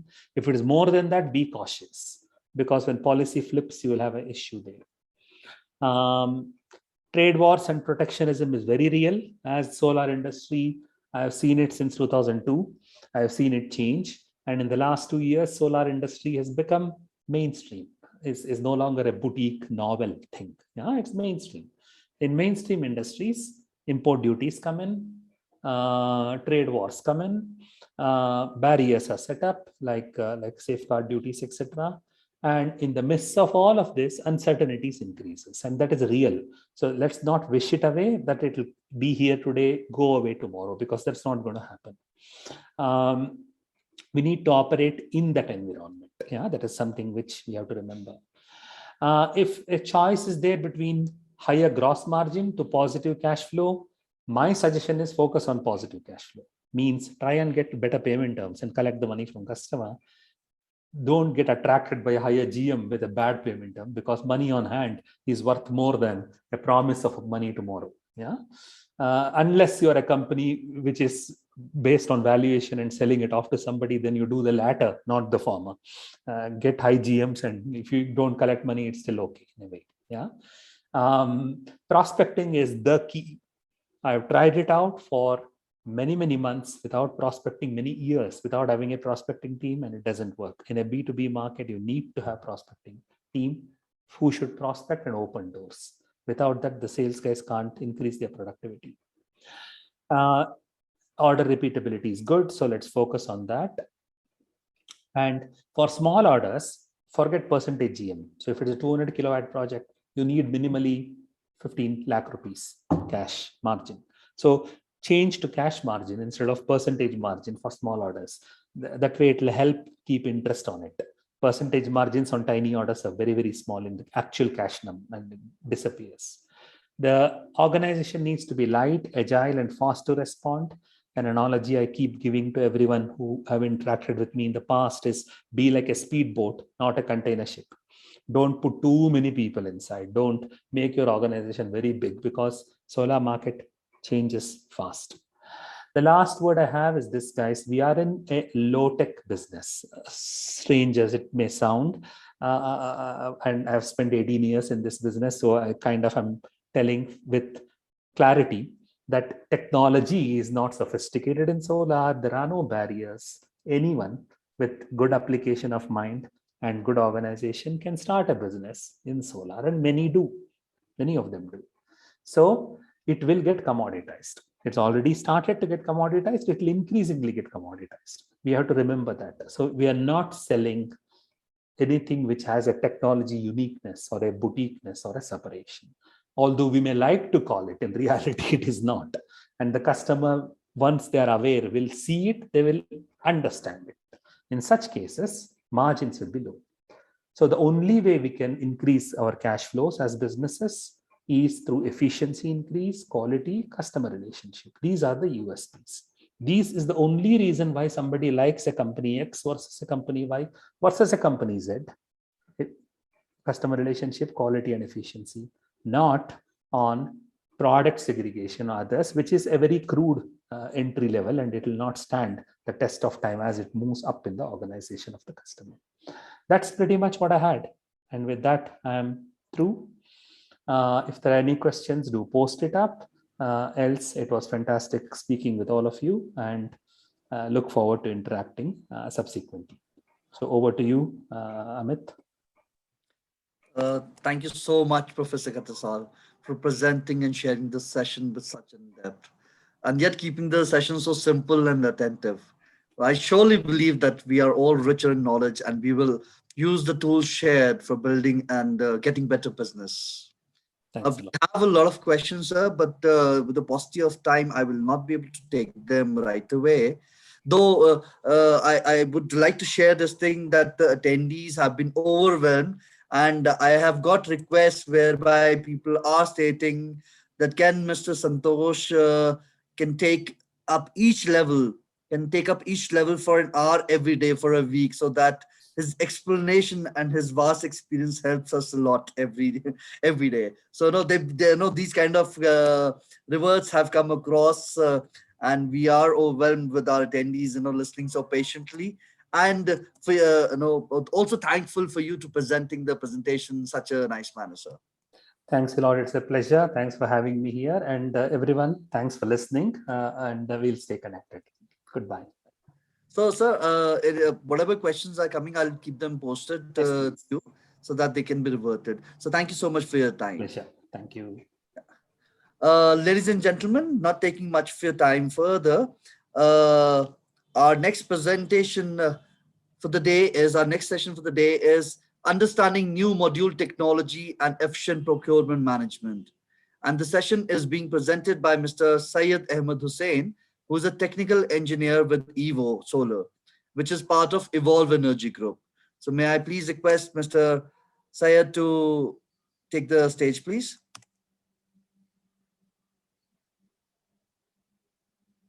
Hi, Amit sir. Yeah, thanks. It's an honor to be here. Thank you so much. Okay, so let me share my screen first. Yes.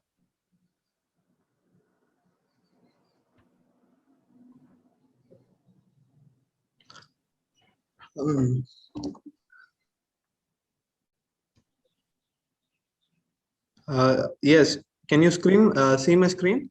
No, not yet. Not yet, Syed. Okay.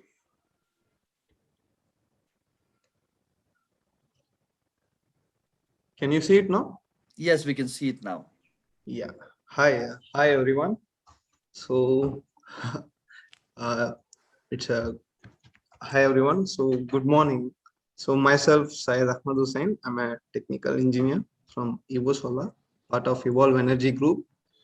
It's a great honor to be here presenting you and presenting you on this topic. So we are basically I'm basically from Evo Solar, so a little bit of myself is I provide support and help them design the systems. So Evolve is a multi-business company. We handle inverters, we manufacture it, and we also have our own model brands. So okay, so let's get into a slide. I don't want. So this is my first time presenting. Yes, so it's all good. So can we start? Please go ahead. Please go ahead. Yeah, so the topic given to me is understanding new module technology and efficient procurement management.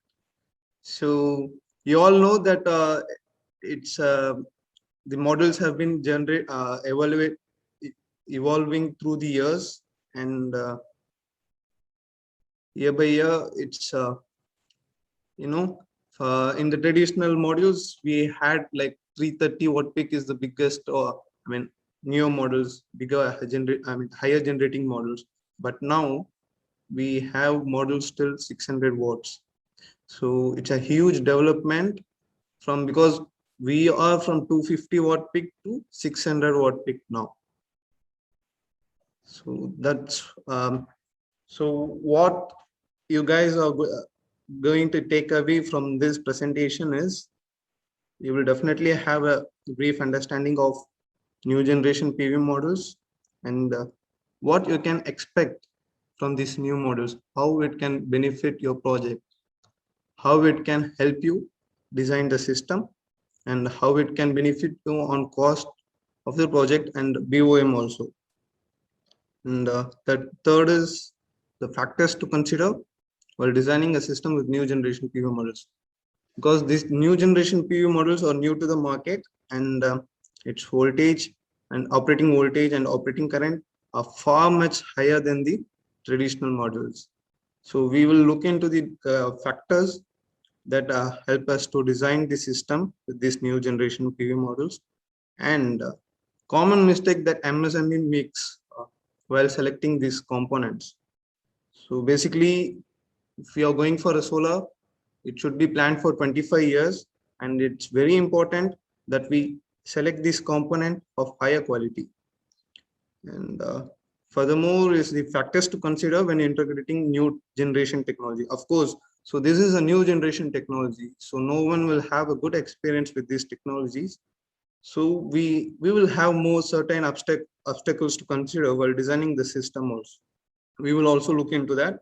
And so how we can procure these materials efficiently, because in most of the sites gets delayed because of material delay or some other problem because of the materials.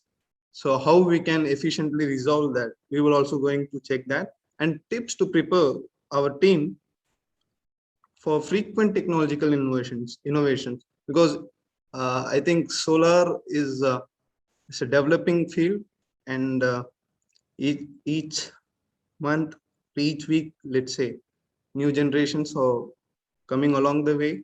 So everyone is pretty much new to these new generation models and inverter, but the concept is same. It's all electrical, but the technology that is new. So we will also see these points. These are our key takeaways from this slide. Okay. So, and okay. So this is pretty much about this presentation. You will definitely get points. I mean, you will definitely have a brief knowledge of this new generation technology. So to begin with, I would like to first say my thanks to my team and my CTO, because this is very first time for me, and I mean he trusted me on this and given me this opportunity. So I would like to special thank him for this. Okay, so let's begin with the slide.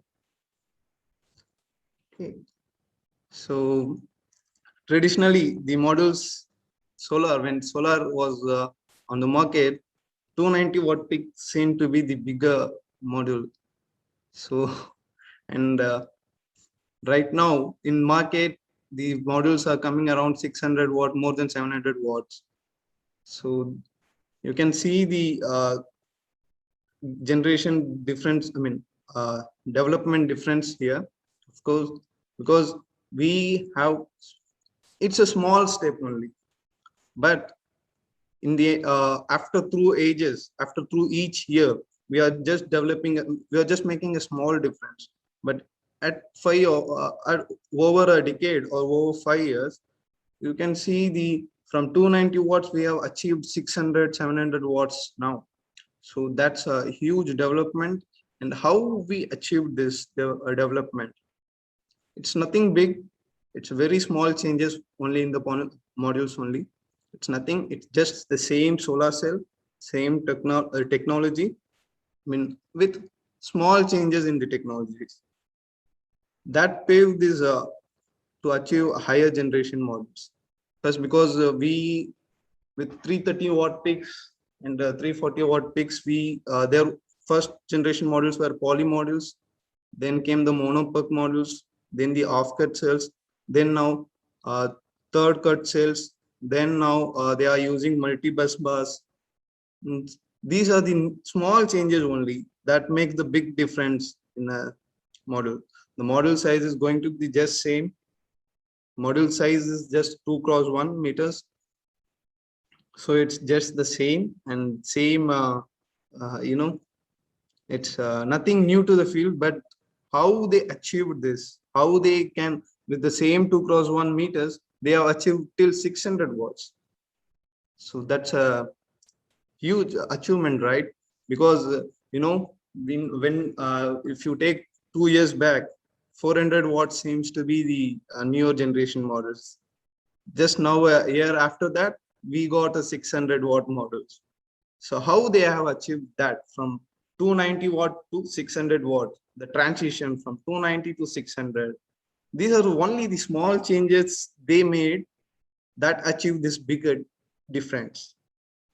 So we will see into that. We will see how these changes they have done, which technology they have used to achieve this higher watt peak models. We will see into that. Okay, so this is the from 290 watt peaks. After a year, we got into 300 watts, then 330, then 400, then 600, then 500, and now 600. These are just same. And I would just like to state a fact here, because in DC systems, your power is going to be just same, even if you multiply. I mean, even if you make it series or parallel. If you make series, voltage will be added and current will be same. If you make parallel, voltage is going to be the same and current will be added. This is a basic. This is what solar engineering is, because we make strings according to this only, and we give input to the inverter according to this only. So just this small idea, that is because you have to know the very basic of it. I mean, of course, all installers do that, have this basic idea about the solar inverters and everything. So we are going to move ahead with that. Okay. So this is the leveraged cost of energy. How this new generation models helps you in achieving the, I mean, how it helps you in reducing the cost of the project. Because you can see in a basic project, if you're going to use a, I mean, let's say for example, if it's a 5 kilowatt system, and you're using a 330 watt peak module, you will definitely need 15 number of models, and 15 number of models will cost let's say some amount. And if you're going to use a 500 watt peak module, then you will definitely need lesser number of models in compared to the 330 watt peak models. In 330 watt peak models, you will you have needed a 50 number of panels to achieve it. And for with 550 watt peak models or 500 plus watt peak models, definitely your number of models required for the project will get reduced. And how this models reduction will help you in saving the cost. The models cost will get reduced, and the structures required for these models will also get reduced, and as per your cables will also get reduced. So with higher watt peak models, you are definitely going to save the cost of your project, because in solar it's always the initial investment will be very high, and definitely your maintenance cost will going to be less in solar, but the initial investment will be high. In the initial investment, you will definitely focus on the models and inverter part of the system, and the cabling and other, other cabling trays conduit for the safety of the system. So these are the 4 things that you will focus on a project before. These are the initial investments. So reducing the model cost, reducing the structure required cost, and of course, if your number of models gets reduced, then your structure requirement will get reduced, and the number of cables required for this will get reduced, of course. So this is the basic idea how higher watt peak generation models will help you in to reduce the cost of the project, to how you can save with higher watt peak generation models. And this is the leverage cost of energy calculation, total cost by total power generation. At the end of the day, if you see, for the plant has to run for 25 years. So if you're putting so much money in the initial investment, you will definitely, the customer will definitely expect a return in the end of the year. So that's how it works. So with higher generation models, you can achieve lower cost, high power, and high reliability. At the same time, high power generation also. Next slide.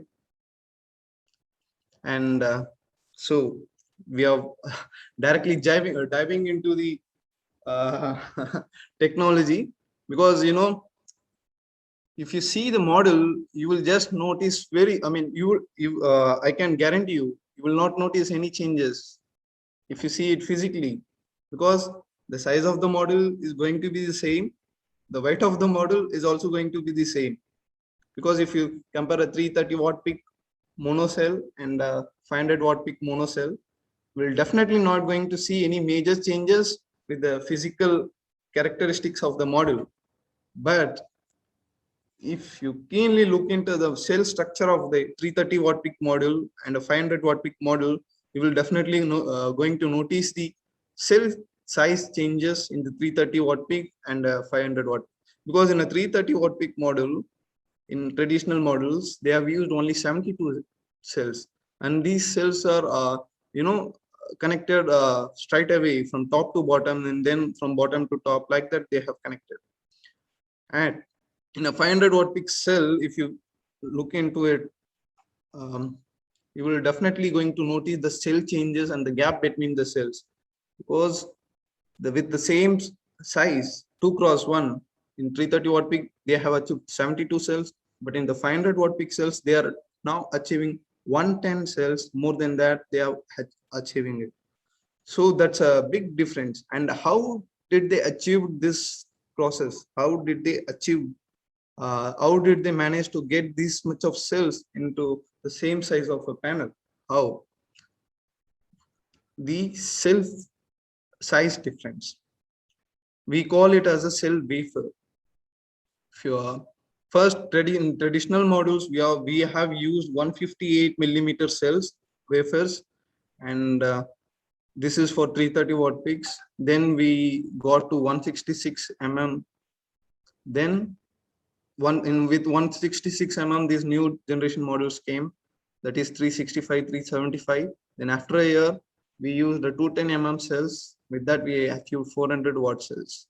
And then we are still using this 210 mm cell wafers to achieve this 500 watt cells also. And these cell wafers, why? I know the cell wafer size has got bigger, and they have managed to get this number of cells into the same 2x1.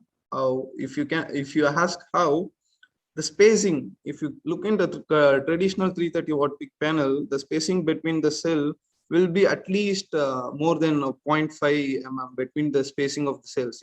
If you look into that, the spacing between the cells will be higher. But in the 500 watt peak cells, if you look into it closely, the cell to cell gap is very much less, and all these cells are interconnected through a multi-bus bar future. So basically, this cell structure and the cell wafer size definitely helped us to achieve these higher watt panels. And you can see the cell efficiency from 20.8 to 21.1, we have achieved it. And the wide, if you see, there will be not much of a difference. It's from 18 to 20 kilograms only. So it's just a 2 kilogram difference. And yes.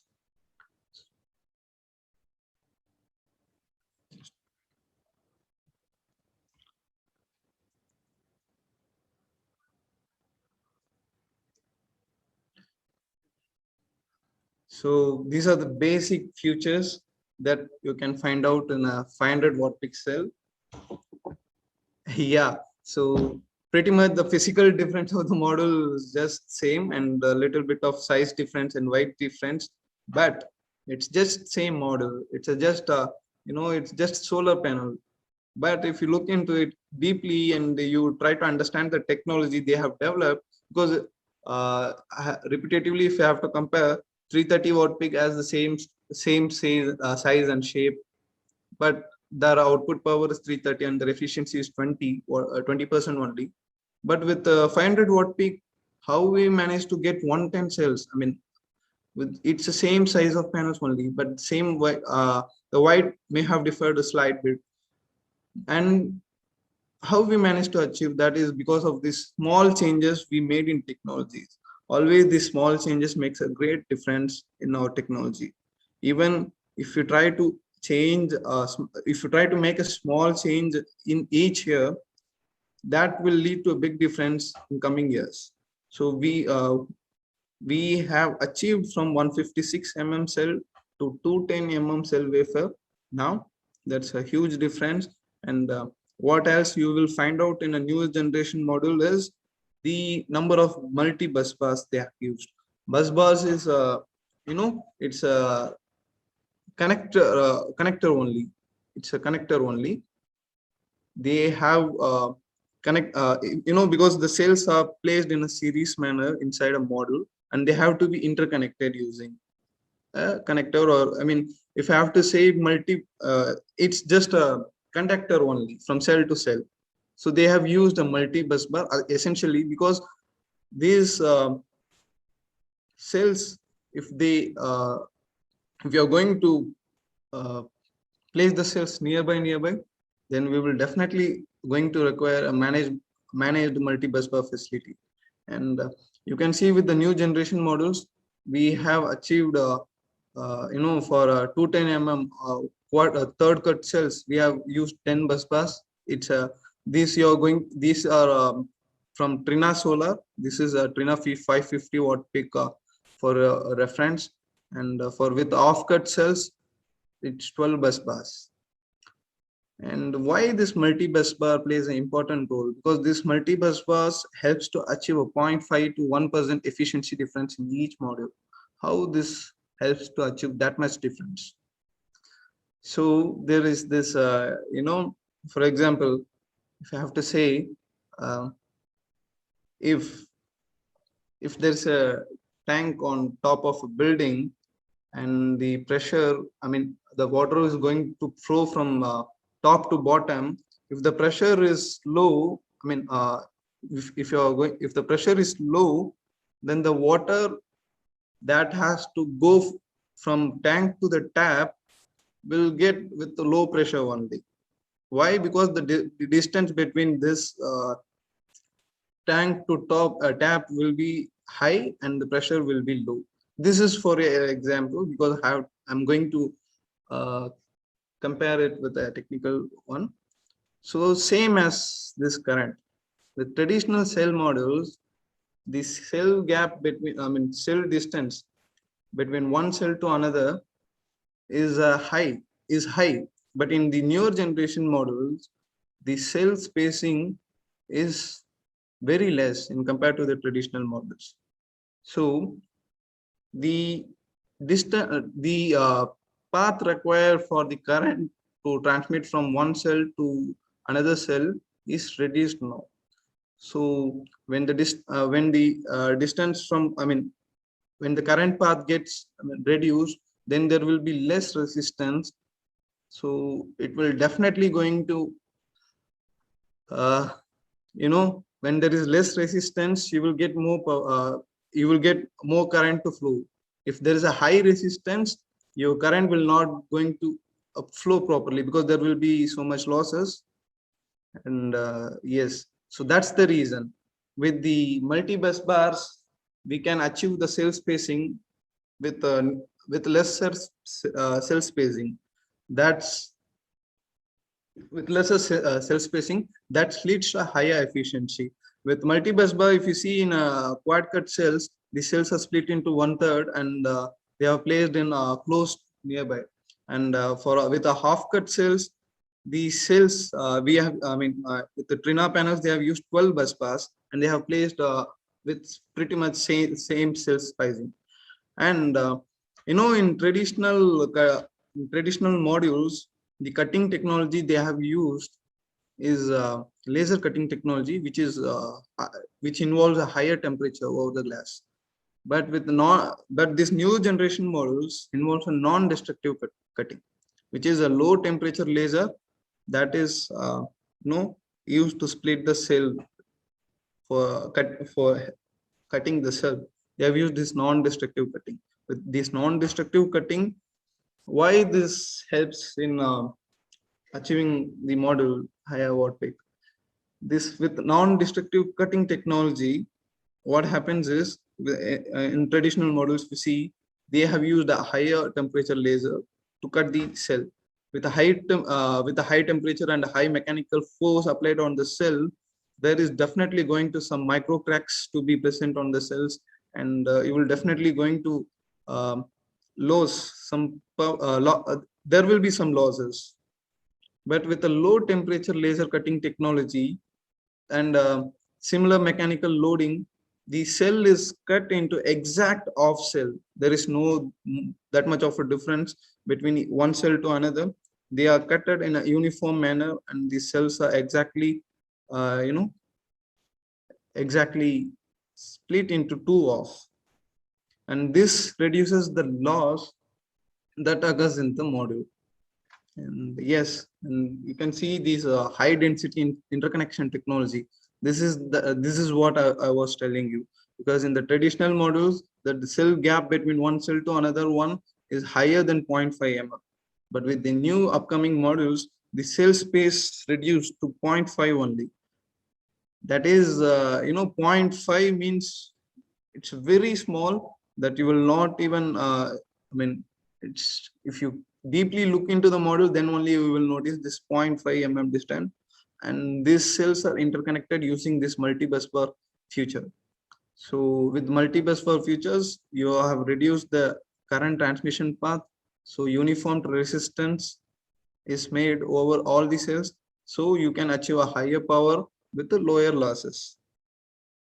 So this is pretty much this technology. They have used the largest size of wafer, multi-bus bar, and non-destructive cutting and high density interconnection technologies. So minimizing the space between cell to cell has improved the model from efficiency 0.2 to 0.3%. So this is that small changes that makes this bigger differences. Moving on to the next slide.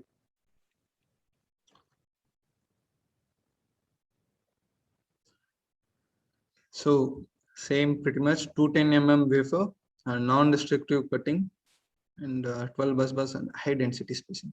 So I've said 210 mm wafers. So with highest sizing wafer, the light trapping effect is more in model, and you can, with same size, you can place more cells into the same model.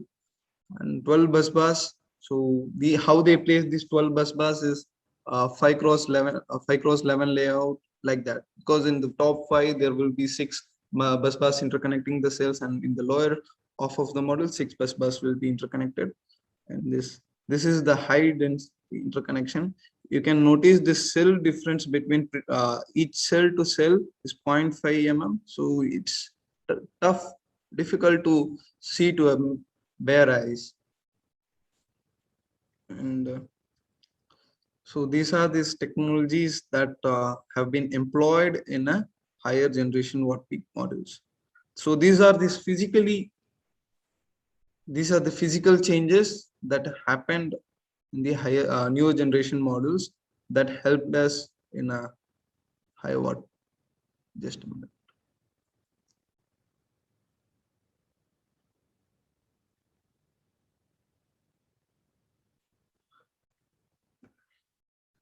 Okay. So, and one another benefit from this high watt peak module is, with the same sizing roof, if you see the with 340 watt peak models, in the same roof, there's only 48 number of panels only accommodated, and with 370 watt, 45 pieces needed.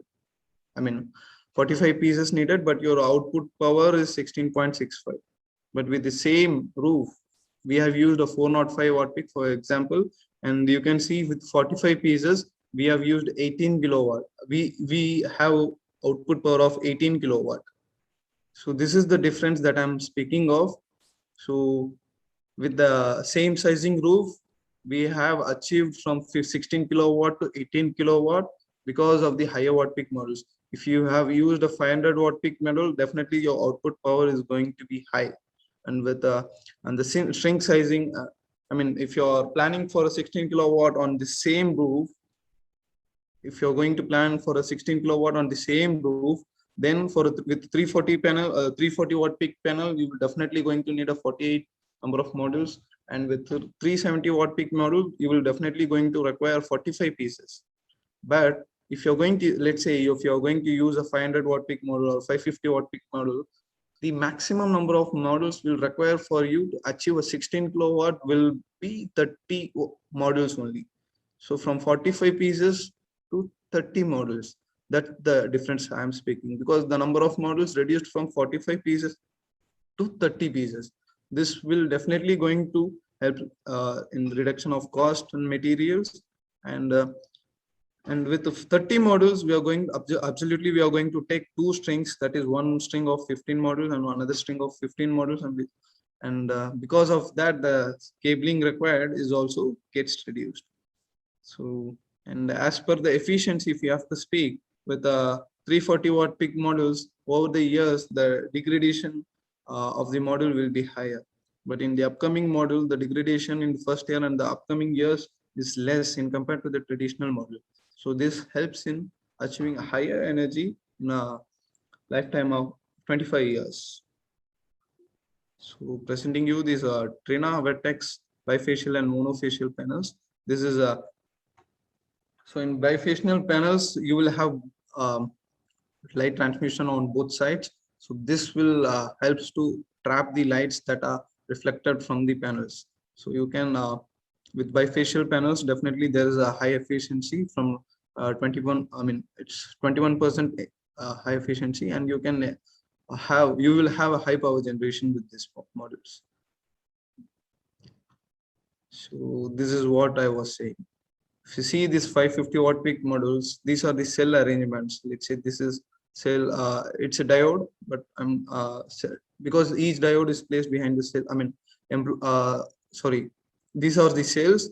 Okay, so they have placed these cells in a 5x11 layout. So you will definitely have a 10 bus bars here and 11. Sorry. Yeah. So for top off of the model, you will have 55 cells placed, and the bottom half of the model you will have 55. So total 110 cells will be placed in a 50 watt peak model with 210 cells, and the weight is pretty and size, if you see, it's 2.3 to 1.09 meters only, and it's not that of a bigger difference from traditional models to this newer generation models. And the important thing is temperature coefficient, because in the traditional model the temperature coefficient was 40 degrees Celsius plus or minus 2 degree difference. But in the new upcoming generation modules, they have achieved till temperature coefficient of 45 degrees, because with temperature increase, there will be reduction in power. So that's why the temperature coefficient is important. And this is what I was saying, more multi-bus bar, how this multi-bus bar helps to achieve higher generation. So the multi-bus bar provides lesser current transmission path. So these uniform resistance is created over all the cells. So there is a less losses occurs in the panel. And this is a model. So this helps in model efficiency from 0.4 to 0.6%. And so how we can,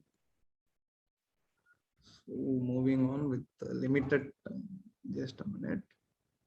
So this is what I was saying, higher watt peak model, how it will help you in reduction of number of models and the cost for other materials like cable and everything.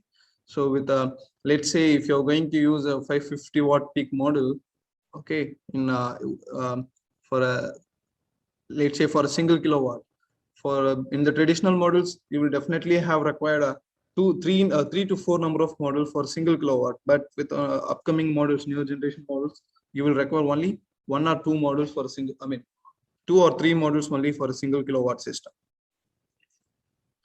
And okay, so since this there is limited time, I'm trying to complete all pages here.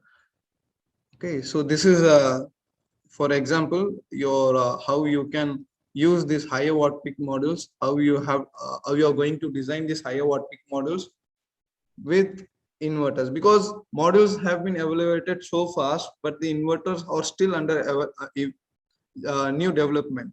So we have to design these modules in compatible with the inverters. So how we are going to design these modules? There are certain factors you have to consider while designing this new generation models with the inverters. The first thing you have to look into the in any models, the first thing you will definitely going to look into the VOC of the model. Okay, because that's with that only you're going to keep the number of panels you're going to keep in a string.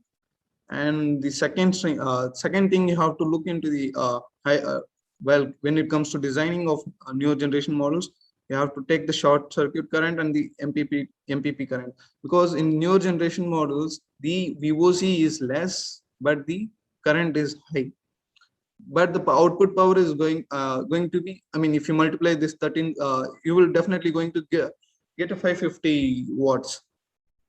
But with the traditional models, the VOC of the model was high and the MPPT current of the models were like 8 amps or 11 amps. In with 400 watts it's 11 amps and 300 watts it's around 8 amps.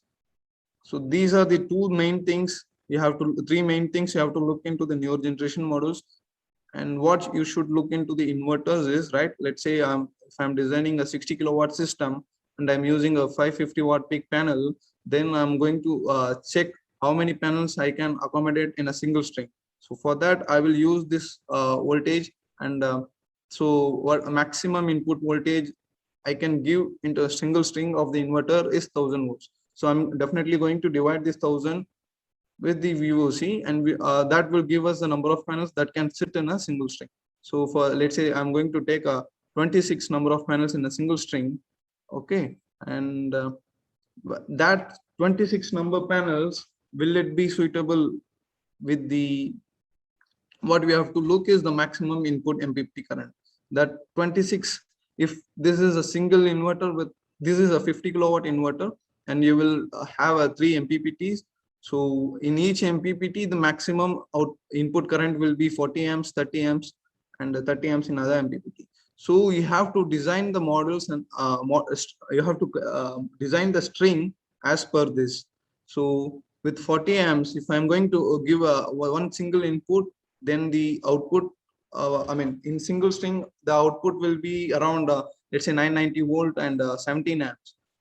And if I'm going to connect another string, 17 plus 17 will give me 34 amps. I can't load that 34 amps into this because its maximum input is only 30 amps, but I can load it into this. So this is a design construction you have to look in, because with traditional models 50 kilowatt, if you have to design, you will require 9 or 10 strings to design it. But with 550, the new generation models, you will require only 4 strings to achieve 60 kilowatt. Okay, so for to build a 60 kilowatt system with 500 watt peak models or 550 watt peak models, you will definitely going to require 4 number of strings only.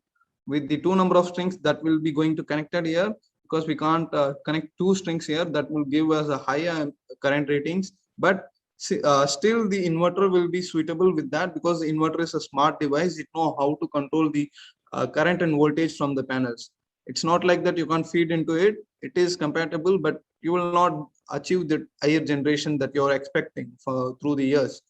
So that's not suggestible. So with you have to load both the strings on 40 amps and one single string on both amps. Okay, so this is pretty much with the single inverters. If you see, there is only 13 amps. So how you can connect these higher generation models with this? So it is very simple. You have to use a Y connector. You have to split it into 2 different MPPTs across. So this is an example. Okay, so I think my session time is up. I will not take more than just 2 minutes. So with these are these advantages of this new generation models, because you will require you can transport a higher number of models with this. And this this is our end of the session. That is common mistakes made by MSMEs. So demand considerations, trying to reduce the cost on structure and fastness, safety consideration more than you will see. Because in a European standard, if you see, the European standard is safety is their first priority.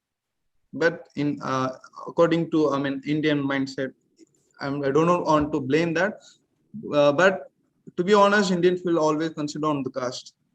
So that's a big difference. You have to safety is a main important thing in any project. MC4 connector mismatch, cable sizing, and reduce. So I will tell you what this will result. Without considering the demand, people will install the solar on an entire roof, and the customer, if let's say the roof is of 100 kilo, it can accommodate 100 kilowatt panels, but the customer requirement is only 50 kilowatt. What this installers, just because the roof size is 100 kilowatt, that can accommodate, you can't feed that much of power into 50 kilowatt system because their demand is not more than 50 kilowatt. That should be taken care of.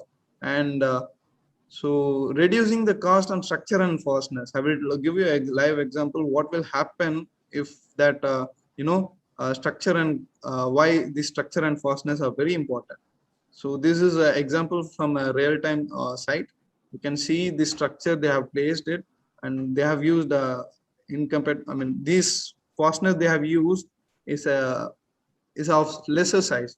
So this was not fitted perfectly into the structure. When a storm blows, the structure gets detached from the models and thrown away. So this is why the fasteners and bolt are important, and you should consider the fasteners bolt should be perfectly fit into the structures. You can't use a lesser size than the hole is of a 4-6 mm, and if you're going to use a 4 mm and you're going to use fastener, then definitely this is what going to happen.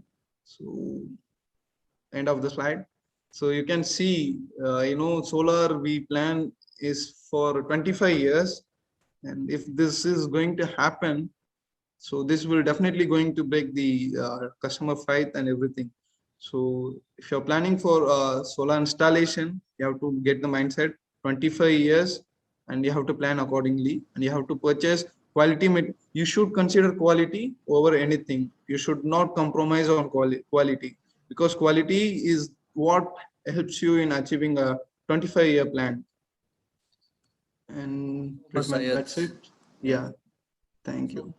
Thank you so much, Syed, for your presentation. Yes, thank you. I've always believed that gaining of knowledge has no age, but yes, imparting of knowledge also has no age. Very well presented. Thank you so much. Thank you so much. But then that's the presentation was very well received. Yeah, sorry, I didn't have pretty much time. No worries, no worries. So our attendees have been putting questions, and they've been stating, that the presentation was very well imparted. And yes. To all our attendees, yes, these sessions will be available on demand as well, and they'll be on the platform. So all those people who have logged in or are, can again spread the word to their friends as well, that all these presentations, all these sessions would be available onto the platform in due course of time. Yeah. So you can always have a look at it. And ladies and gentlemen, the next session, we will talk to you about the power of internet at your fingertips. The session is Going Digital with Solar Sales and is being presented to you by Mr. Amit Thusu, founder, Solar Compare. Welcome, Amit. Hey, thank you. Thank you for having me here. I appreciate it. Let me just start by sharing my screen and we will take it from there. So for everybody, am I loud and clear? Can you hear me? Loud and clear, Amit. Okay, fantastic, fantastic. So thank you for having me here, everybody. Okay.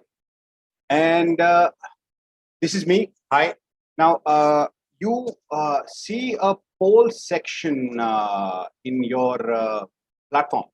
I pushed in a poll. The question is very simple.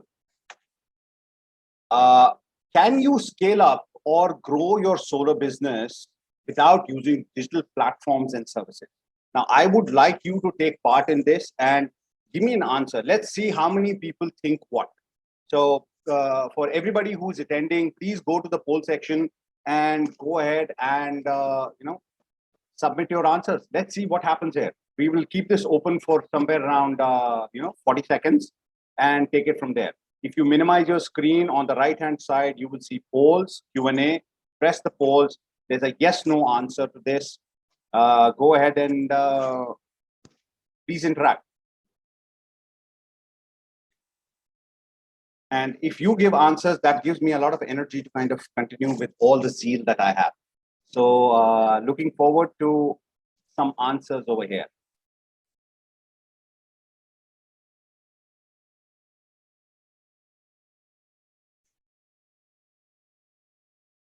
Okay.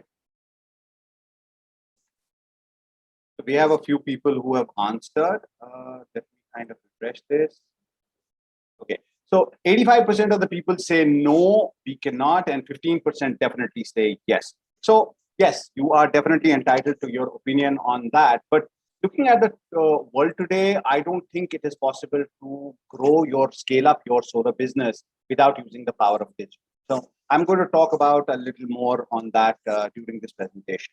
Now, moving ahead, a little bit about me. My name is Amit Tusu. I am a solar sales and marketing and lead generation specialist. I've worked with companies like Comax, Power One, Berkeley, Caco. I'm pretty sure you must have heard some of these names. And I've been working in the solar industry for 14 years, and that is the experience that I have gained. And I've also gained the experience in digital and the understanding of behavior of solar buyer, because nobody gets up one day and says that let's buy solar or let's get solar done. There's always a journey to it, and there's always a mindset to it. So that is what we are going to talk about. Now, coming to this, this is being presented Rio and Informa together. And Rio is a Bangalore-based online learning platform for solar engineers. So I'm pretty sure there are a lot of engineers over here. So you must definitely go ahead and check it out. They have online courses and which are designed to help professionals finish months of on-job learning with a few hours of online training, with lessons and case studies that are based on real-life projects. Everybody likes real-life projects, real examples, which actually help in understanding things better and faster. So far, Rio has trained over 1,000 engineers across 50 countries, and the mission is to create a world-class learning experience for engineers and entrepreneurs, like all the people who are over here, where knowledge from the online course can help professionals succeed in their career. It's not just about gaining or downloading knowledge. It is about using that knowledge to be successful. And I really hope that you take back a lot from this session as well. So let's get started on this. Now, let me ask you a question, and rather before I go ahead with the question, let me give you the key takeaways that you might have. And what we will do here is we will look at the solar business in new light. We will look at the audience selection and the journey of a solar buyer. How do you select your audience for selling? And what is the journey that your solar buyer takes? And in the end, I'll give you a 30-minute funnel on branding and engagement, which you can utilize within 30 minutes of ending this session in your solar business to scale up. Okay, it is something very simple, straightforward, and trust me, it's completely free of cost. And one thing that every solar installer or a solar sales guy has come to believe in these days is ghosts, because most of the people after getting proposals vanish. So we will see how we can avoid that ghosting happening to us. So let me ask you a question. How does solar business look like right now for you, for the part of the sales and business perspective? Now, these are the 12 steps. I generally call them 12 steps of doom. Okay, where you get a solar lead, someone who is interested in solar. Then what you do is you need to know whether they are real or fake. Kahin competition hi to nahi call kar raha hai. You eventually set up a meeting or a phone call with them. And after some back and forth verification, what is solar, this and that, you start and you say, you go to step number 3 and you agree to summarize what you discussed and get back to the client with a proposal. I'm pretty sure everybody relates to this.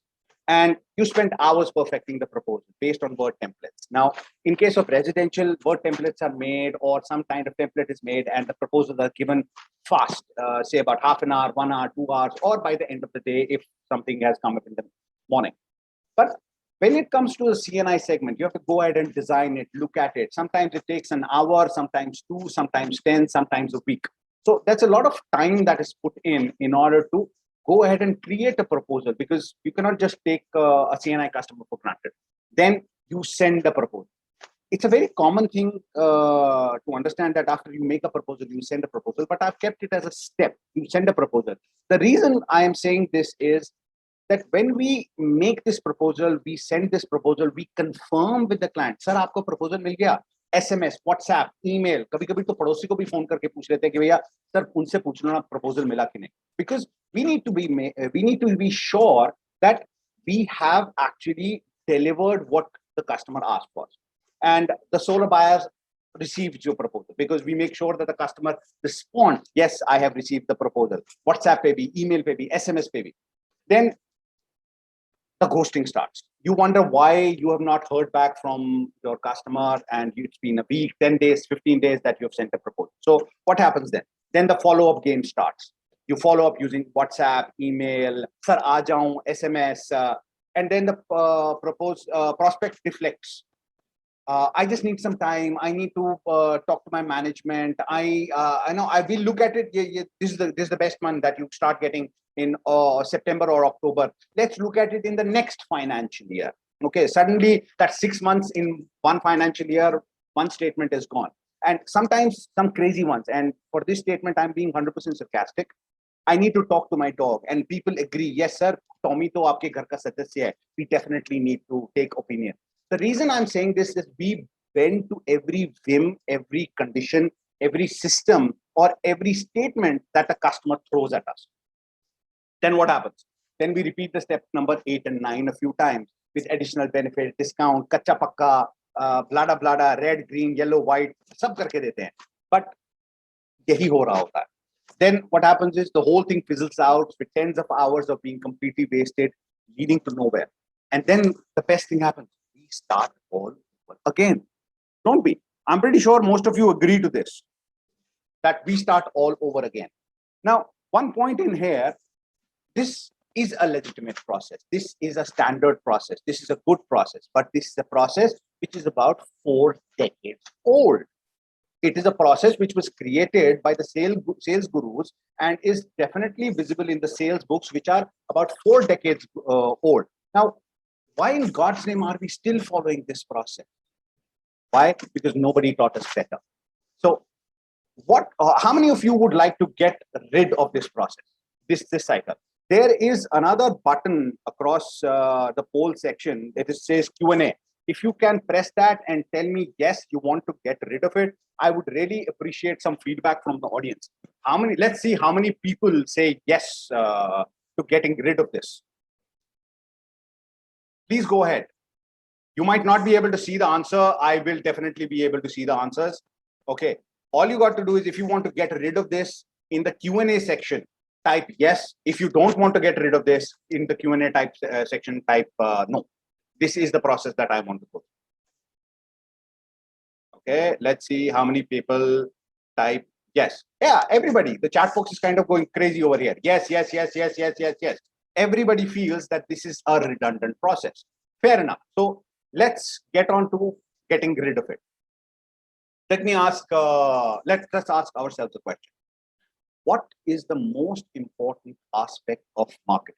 Now, in the same Q&A section, can you type what you think the most important aspect of marketing is? All right. Ladies and gentlemen, please interact. This has to be two-way. Otherwise, it feels like I'm talking to a screen. So please interact. Please type in whatever you think marketing is all about. In the Q&A section, type in what you think marketing is all about. Let's see what people think about it. Okay. Thank you for the overwhelming response. Really, really appreciate it. But let's see what it is all about. What is the most important aspect of marketing for you? Come on, ladies and gentlemen, let's see some questions and answers coming. Okay, I think there's a lag over here, but let me continue on this. Okay, some people have started typing. Thank you, thank you, thank you. Okay. All right. The most important aspect of marketing is customer avatar, the customer persona. Now, do you think I am right on this, or am I wrong on this? Aapke solar buyer ki personality, because that's what you will target to connect with them.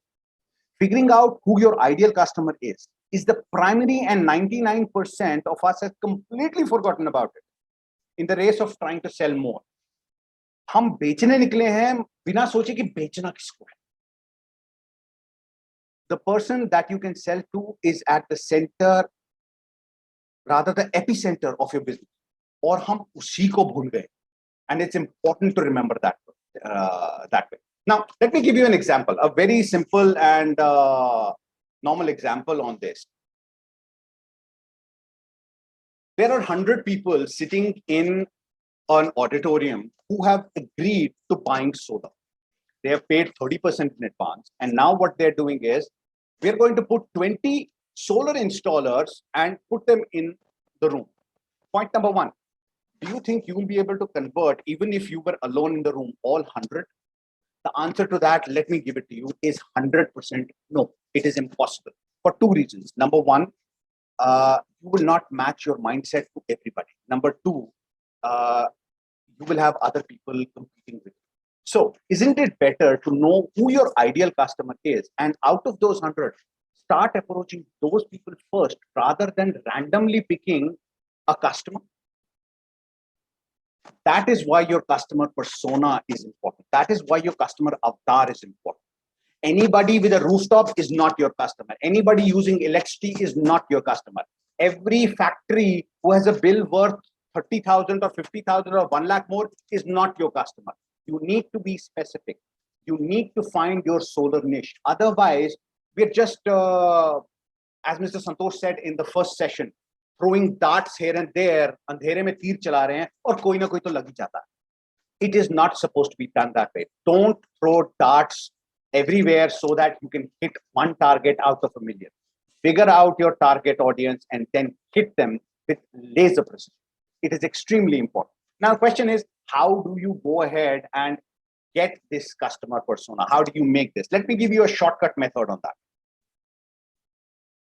For solar lead generation, or even connecting with your customer, even creating your pitch for the customer, okay, to identify your target audience through which you can generate leads, you need to ask yourself 3 questions. Now, what I request here to everybody is, take a pen and paper and write it down. You can take a screenshot of this, but trust me, this screenshot will remain as digital, and most probably you won't even save it. Write these 3 questions down and it will help you a lot. Question number 1, who do you help? In this, I would also add geography of where you are in the same question. Question number 2, what do you help them achieve? Think about it. What do you help your end customer achieve? It's not just about saving money. It's a lot more than that, and you know it. And how do you help them? These are 3 questions that you need to answer. Let me give you an example of this.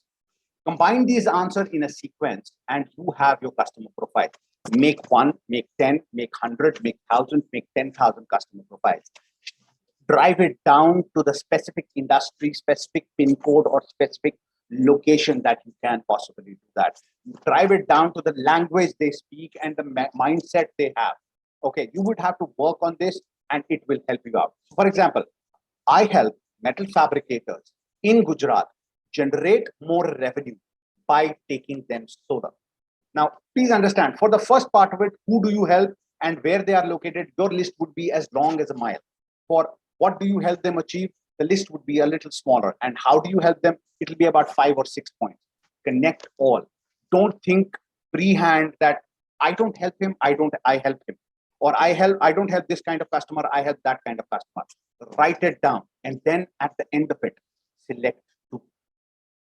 Just 2. Yes, most of the people will be thinking, "Arey yaar, isse to customer base hi kam ho jayega." Yes, your customer base will reduce, but your conversion rate will increase.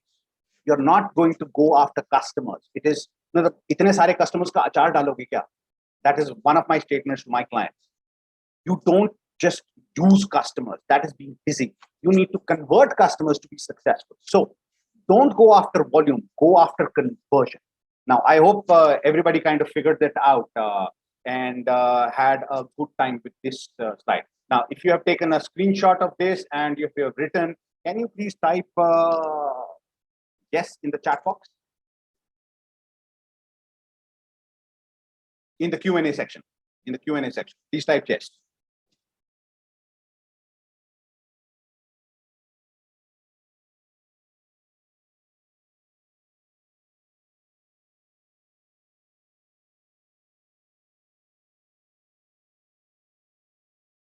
Okay. People coming in. Thank you. All right, moving ahead. One more question. What is the most important aspect of sales?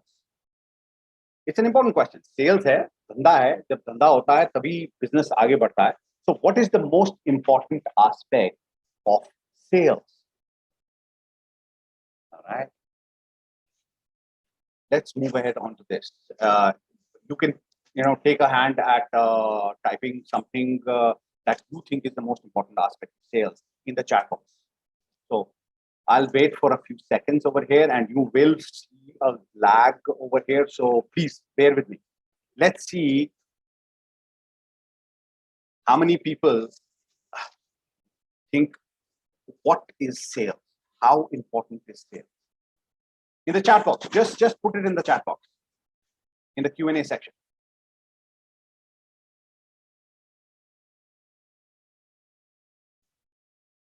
Right. Yep. A lot of people typing. Okay. Giving benefits and product to get money. Need, customer requirement, conversion leads to sales. Wow, a lot of people getting into it. Now, there's no right or wrong answer to this, but consider this aspect. The most important aspect of sales is the solar buyer's journey.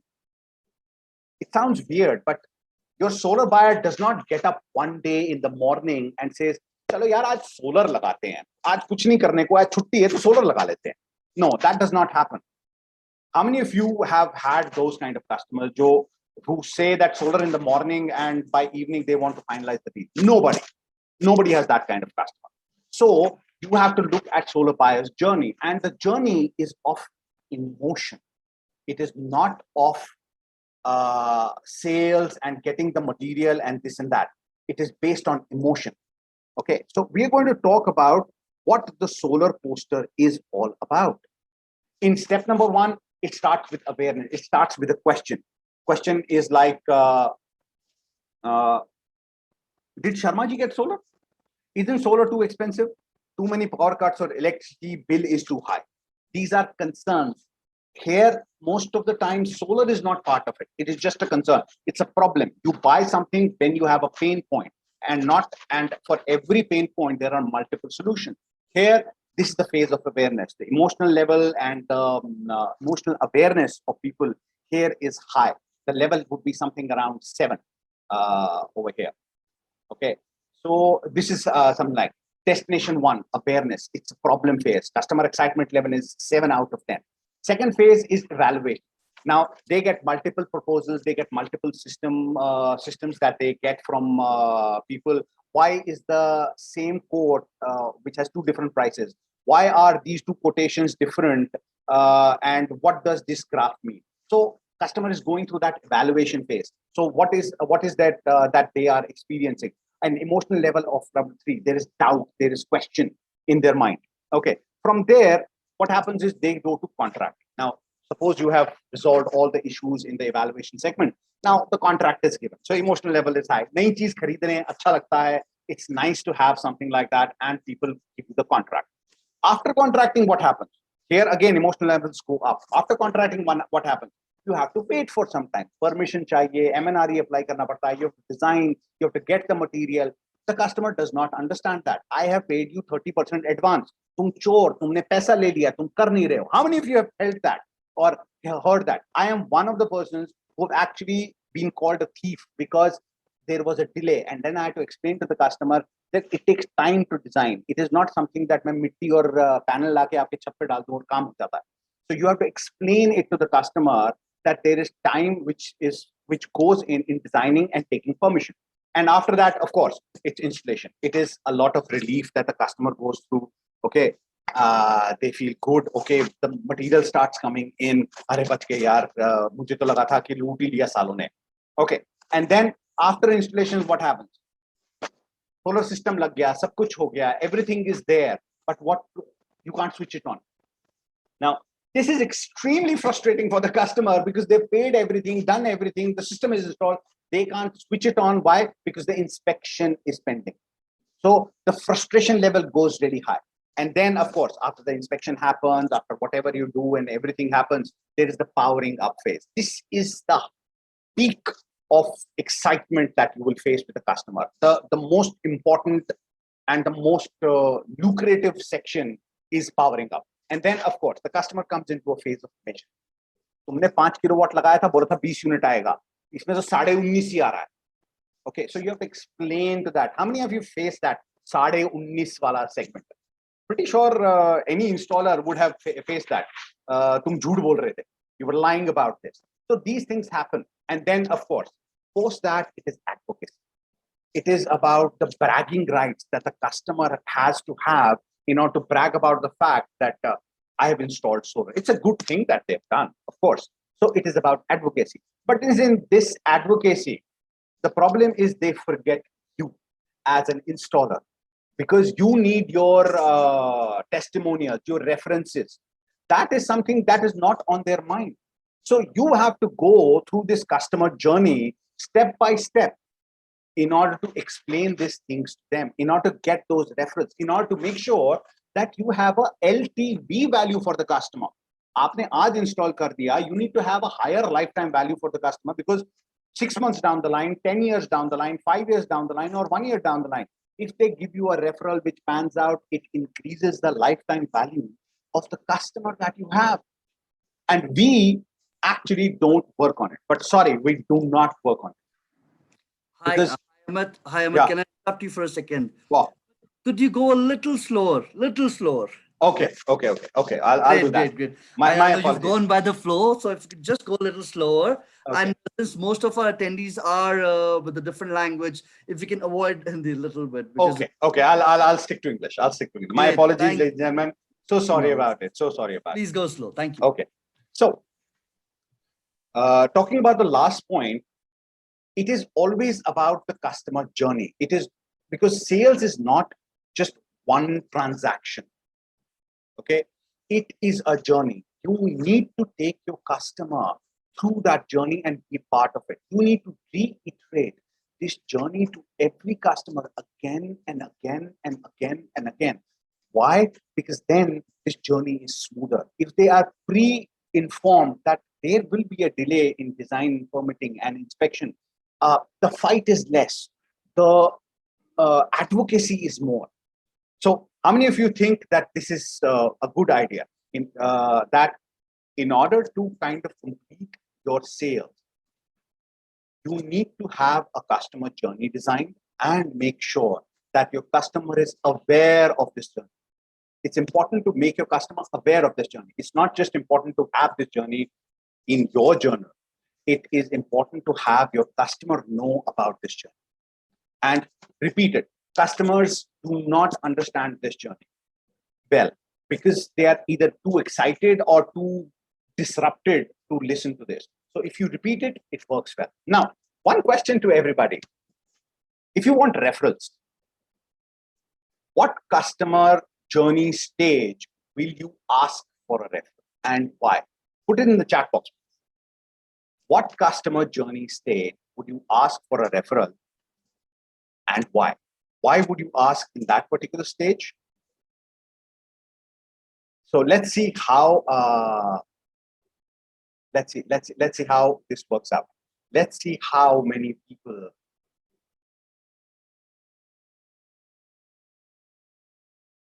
which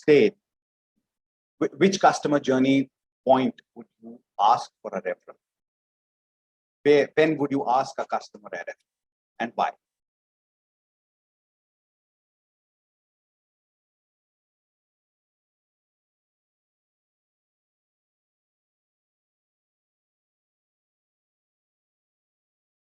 Okay, powering up. Okay.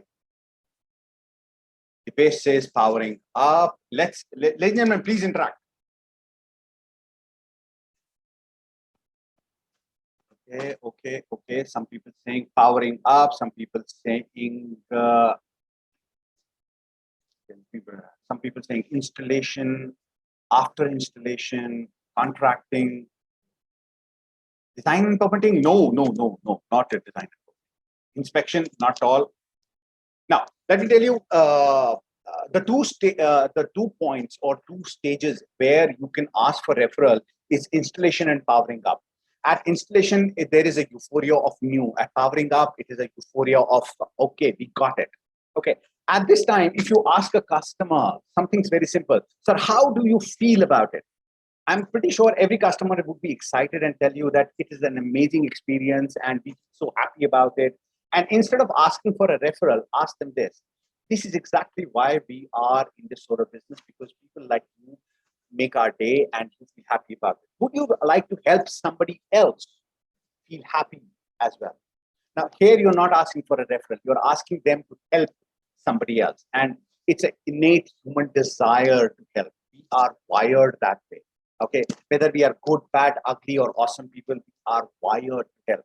So asking that actually gets you more referrals. Instead of saying, sir, if you give us a referral, we will give you 250 rupees Amazon voucher or 2000 rupee Amazon voucher. That actually doesn't sit well with a lot of people.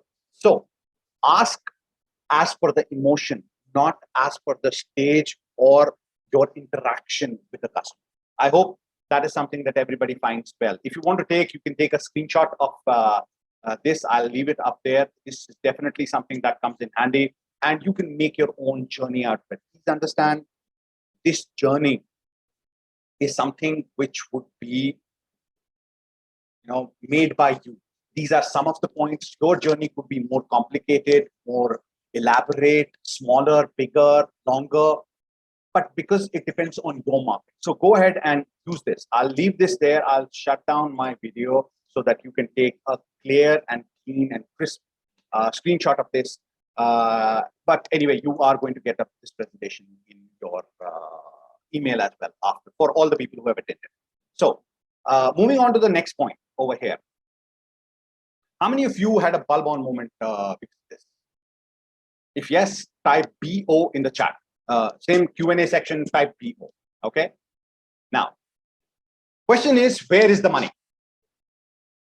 It's a game of money. Where is the money? How do you get that money from? Okay. The answer is very simple. The money is in sale. No sale, no money. And pretty sure it doesn't take a genius to figure that out.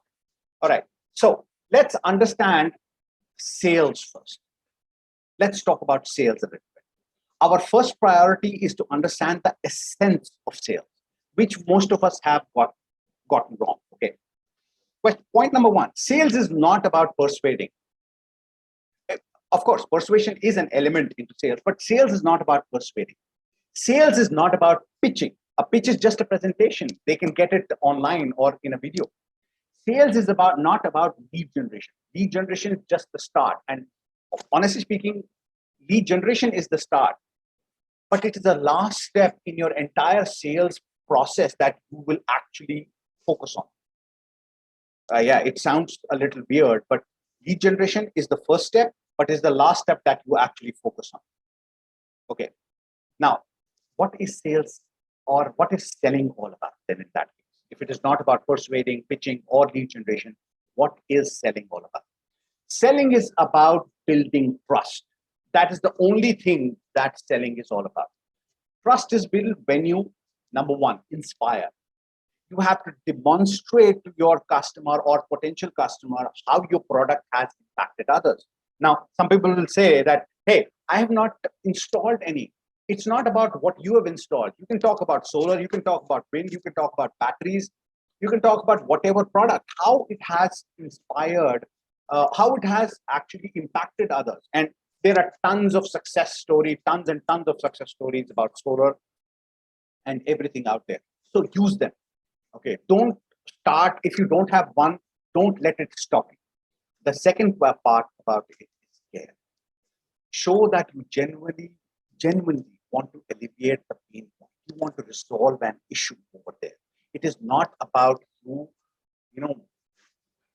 making a fool out of them and sticking or getting them to buy a product. It's about helping them resolve an issue, a pain point, something that is disturbing them. And then what happens? Trust generates purposeful discussions. That's what every salesperson is after. If you have a purposeful discussion, your your customer acquisition cost, CAC, it goes down. Why? Because every conversation is leading to a sale. Being busy asking them whether they got a proposal or should you come and meet them is not something that is leading to a sale. It is just a follow-up. Your conversations with your client should lead to a meaningful resolve of a problem or a meaningful acquisition of a problem from the customer. Then you are moving to the next step.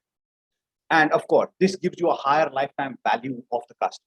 I'm pretty sure nobody is making a ton or tons and tons of money by selling smaller projects.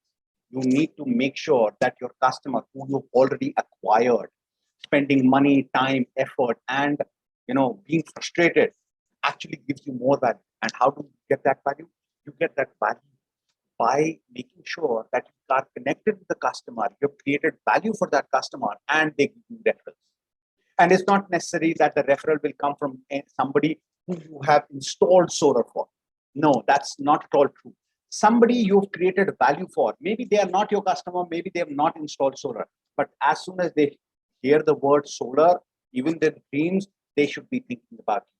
That is built, that kind of relationship is built when you are focusing on building trust rather than chipkowifying a product or sticking a product to somebody who you want to sell to. So my question, if you want to increase your sales, stop selling. Yeah, it sounds weird, but stop selling, start building trust. Sales happens as a byproduct of that. Now, I'll come to branding and engagement funnel in quite some time of this. Now, how many of you found this interesting? Please type something in the chat box. How many of you found that, especially that building of trust and the sales part of it was really interesting?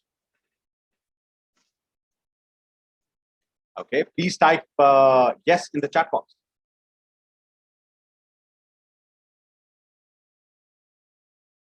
Okay. Let's see how many people found this type interesting. If you found the last segment interesting, please type yes in the chat box so that I know that yes, I was going in the right path. Okay. Trust is most, but no sound. I'm sorry.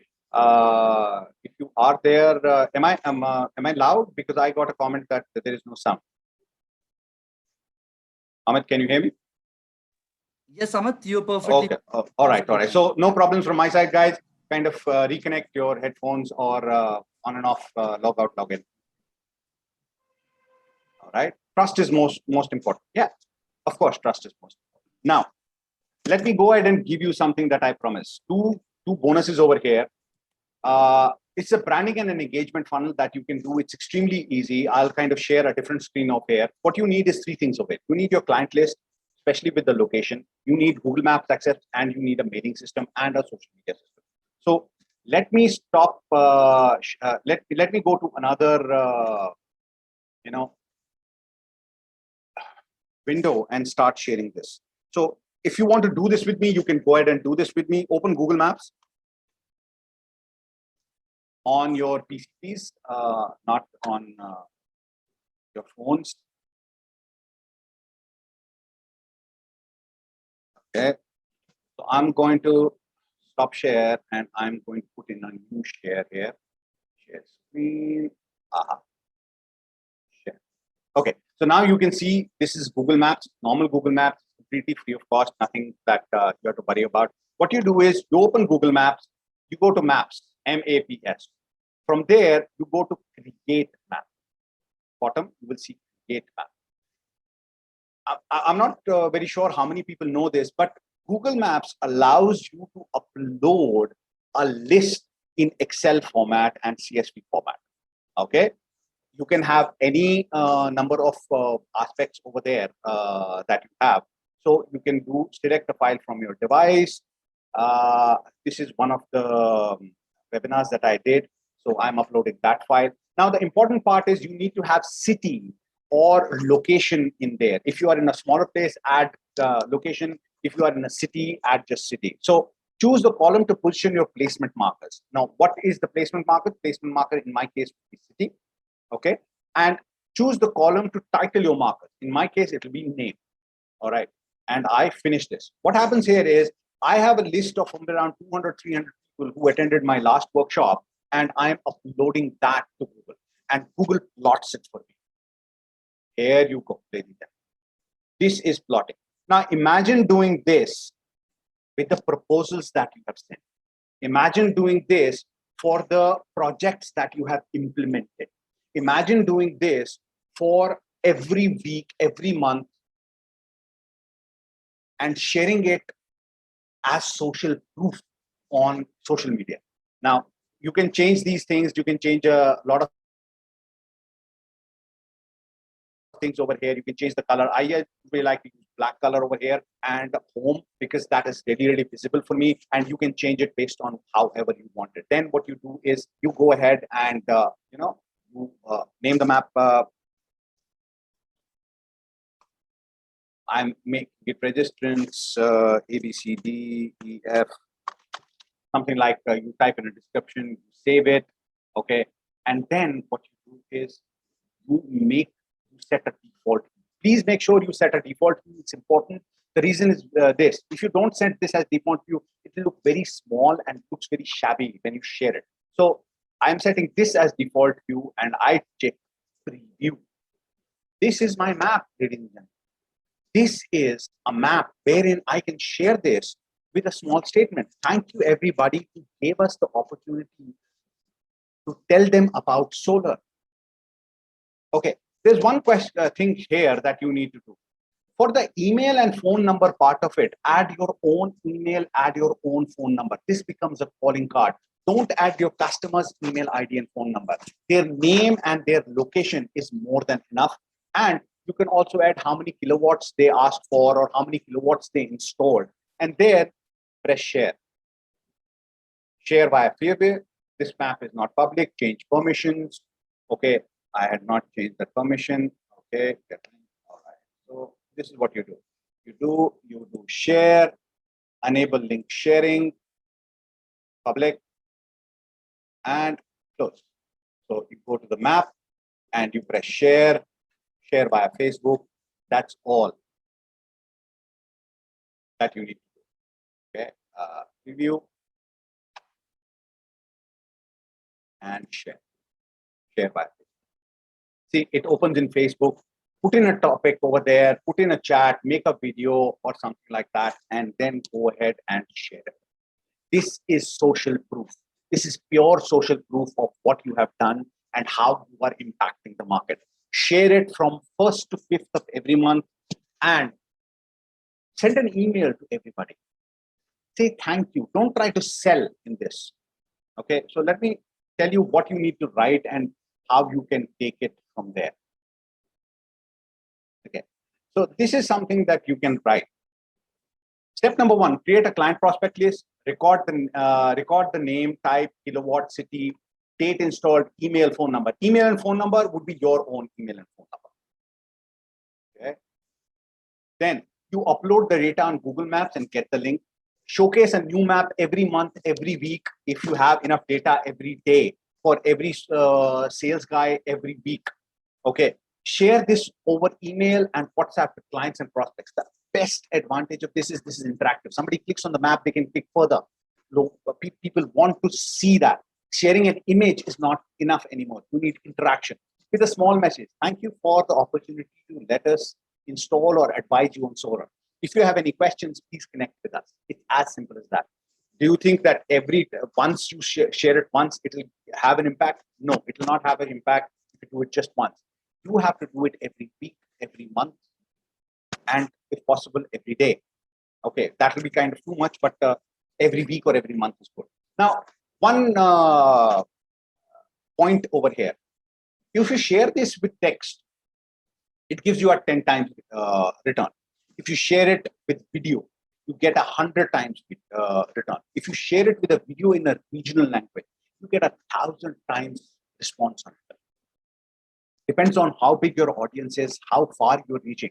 But this is a small activity which does not require you to spend even 1 paisa, and you can actually re-engage with the dead leads who have been dead for 3, 4, 5 years also, and rekindle that spirit of going solar. Because you're proving to them that you connected with us 3 years ago. If you've not gone solar, see what we have achieved in the industry, and this is the proof. Come connect with us, talk to us. That is what you want. So how many of you like this, re-engagement fund? Please type in the chat box so that I know that I was doing something good. Okay, waiting for people to type good in the chat box. G-O-O-D would be good enough for me. Right. After this, I have just one point to say, talk to you about. That is about posting. When people go ahead, ghost you, when people go ahead and forget about you, I'll show you in the next slide how you can avoid that. For all the people who did not get this, you are going to get the video of it. Okay, if I repeat it, it is kind of for the other people, not fair to other people, because we will be consuming time. You're going to get the video of it. You're going to get this presentation. So don't worry about it. Okay, just focus on the fact that, was this interesting for you? If yes, type yes, and you can also type good. Thank you. Mr. Pulmi, thank you. Pleasure to see you here. Okay. Always, thank you. Mr. Sharma, thank you. Ashu Gupta, thank you. All right, all right. A lot of people saying very good, which is a compliment. Thanks a lot. Okay, this is my last slides, and let me go through this very easily. Okay. Our general process of connecting with clients is that we generate a lead, we send a proposal, and we start creating value after that. And what happens in this is that after you've given the proposal, you've opened your cards completely to the customer. And if whether the proposal is 1 page, 10 pages, or 1,000 pages, the customer looks at one line. How much? Kitne ka hai? All right, kitne ka hai? How much? Because that is what is more interacting and more interesting for the customer, because we have not generated value before we give the proposal. So it is our choice whether we expect our proposals to be treated as toilet paper or a ₹1 million bond. It's our choice, or $1 million bond. It's our choice. But for that, what we need to do is we need to change our approach. Okay, you go from lead generation to value creation to sending a proposal. I know a lot of people say that customers ask for proposal. How are we supposed to interact with our customers? You are supposed to interact with your customers by asking them questions. What exactly is the problem? What is the issue that you are facing? Why not spend 20 minutes with me and let's design your solar home before we give you a proposal? Let's figure out if solar is the right option for you. But no, we are in a hurry to give our customers the proposal, because as soon as customer asks that, we think that if we don't give the proposal, the customer will go away. Now, understand this point very clearly. If somebody is not ready to spend 5, 15, or 20 minutes with you, wherein you are showing them how solar can be beneficial for them, or designing solar with them using a platform like the Solar Labs or TSL, the Solar Labs or Helioscope, then do you think they are going to buy from you, or are they in the profession or system of just collecting quotes? If that is the case, you tell them bluntly, hey guys, if you want a quote, tell me, I'll send you the figures on WhatsApp. Let's not waste each other's time. Now, yes, this is a slightly different and a slightly not so interesting approach, because the customer may get offended. Yes, the customer may get offended, but are you really interested in that kind of toxic customer who just kind of consumes your time and not go ahead and give you any value? Wouldn't you want to filter that out? This value creation process actually filters those customers out, and it makes sure that you are talking to the right people and are being productive, rather than talking to all the people and just being busy. So that was the end of my presentation, ladies and gentlemen. Thank you for being here, and I really appreciate the fact that you gave me an opportunity to speak to everybody. Thanks, Amit. Great, great. Thank you so much, Amit. It was a pleasure to have you. In fact, I hope our attendees had a great time with you, and they enjoyed every bit of it. right? I hope so. I hope so. It is very interactive. So,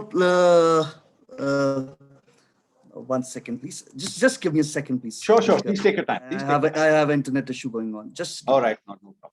In the meanwhile, if anybody has a question, you can post it in the Q&A section. Utilize the Q&A section for what it is, not the comments that I had been asking you to share.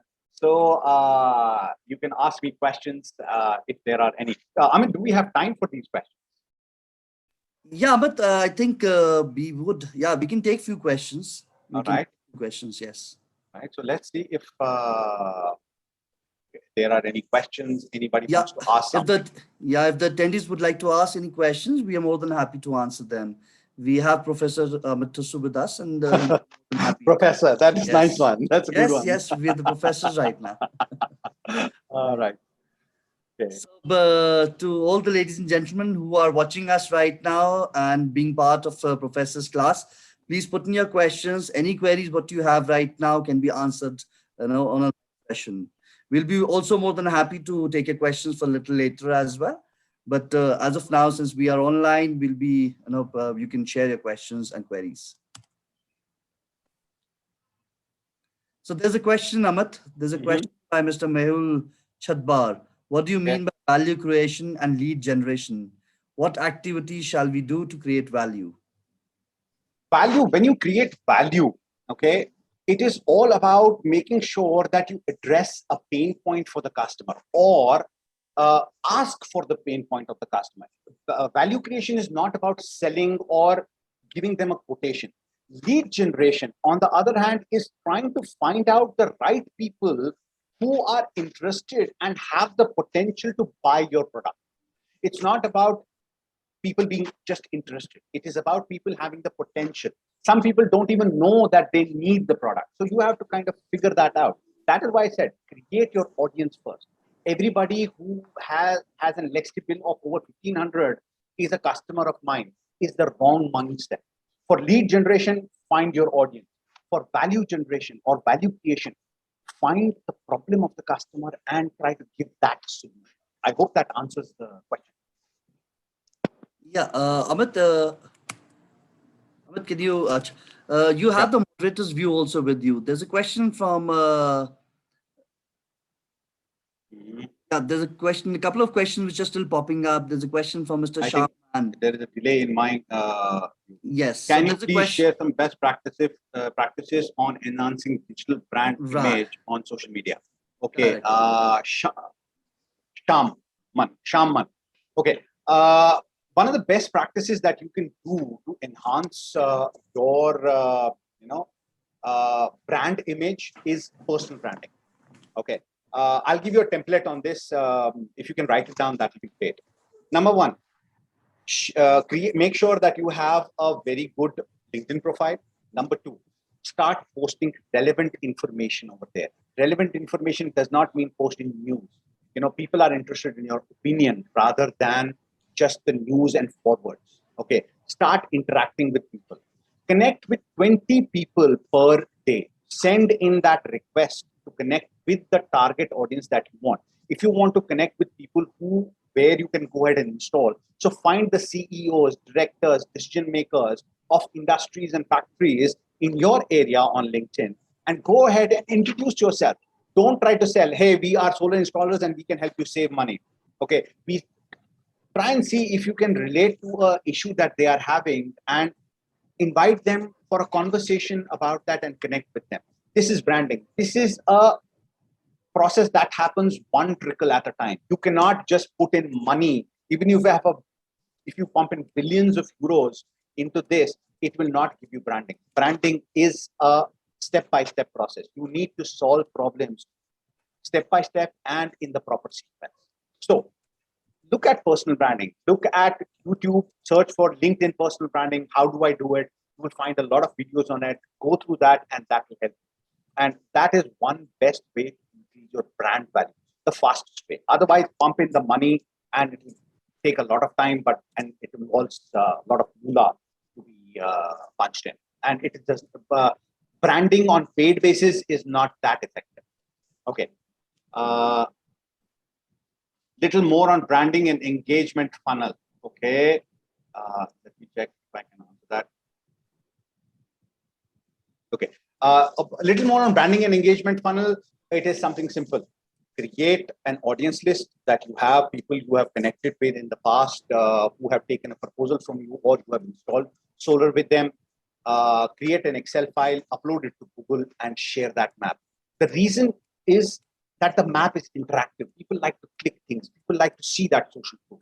So that is branding and engagement funnel. You are telling people that this is how many people we helped in the last 1 month. And along with that, that is references for them to see that if in a certain area you have, 20 projects that they can see, all right, that is like, this person is local, it is be good. And if they have gone and done these projects, it's worth talking to them. That is what it gets you. And it's completely free of cost. But do it consistently. Doing it once in a year does not make much of a difference. Okay, you have to be consistent about it. After this, go to a couple of sites, take videos, and start posting that. That is kind of proof that whatever branding you said that you did, you actually did. Okay. Can you please guide me through the lead generation process for a specific location or city? Very easy. Use Facebook. Facebook gives you the ability to create a zone wherein you can go ahead and generate leads. But before you go ahead and generate this, get into this lead generation, understand this is stage 1 of your entire sales process. But this is something that you are supposed to think in the end. Before you generate those leads, go ahead and create a sales process. What happens when you get the lead? Right now, the concept is pick up the call and give them a call. Hey, what happened? You said something about leads, and you said something about solar. I want to know more. No, create a process where you can go ahead and address some concern. Create a process where you know what kind of content will go. Create about 8 to 12 or rather 15 pieces of content. And that is all you need for your content. It is not important to go ahead and create a lot of content for your lead generation and for about 95, 97% companies out there. If you have about 12 to 15 pieces of content, which include a couple of blogs, some testimonials, and some project photographs and case studies, that is more than enough to get people to convert. You don't need regular content, regular Facebook lives and webinars for that. Webinars are wonderful, but then if you can go ahead and create your process first, then go to Facebook, tell Facebook, hey, Facebook, give me leads for the area that I'm specifying after creating your, funnel and customer persona, you will get it over there. I hope that helps. I really hope that. Probably we can take the last question, Amit. Okay. Wrap it up, yeah. Can you share the Excel template for uploading in the Google? It's given on the last slide. You need the name, number. Name number would be name, location. Would it be either city or the coordinates? Along with that, you can add how many kilowatts were done, whether it was an on-grid, off-grid project, whatever information that you want to give in that you can give. In the name and number, keep your name. In the email and number, keep your email and your number. Okay, so that when people click, they get your details instead of customers. It's not good to share customer details, and you would not want to do that as well online, because this is a very open platform. Your competition would be also looking at it, but then this becomes a calling card. You will get the slide. In the slide, the second point is given on that. And then just don't stick to this. Go ahead and explore, see what else you can put it there. What else is more important for your customer in your region. Make those videos. Hey, thank you everybody for helping us out. Last month, we were so glad to, be connected with about 100 people who took advice from us regarding how to solarize their homes. And it is such an honor to have worked with everybody. It would be great if you have any questions. You can go ahead and ask us, and we would be happy to answer. In order to connect with us, dial this number and you can share this email. This is how you go ahead. Make those videos. Don't be camera shy. Okay.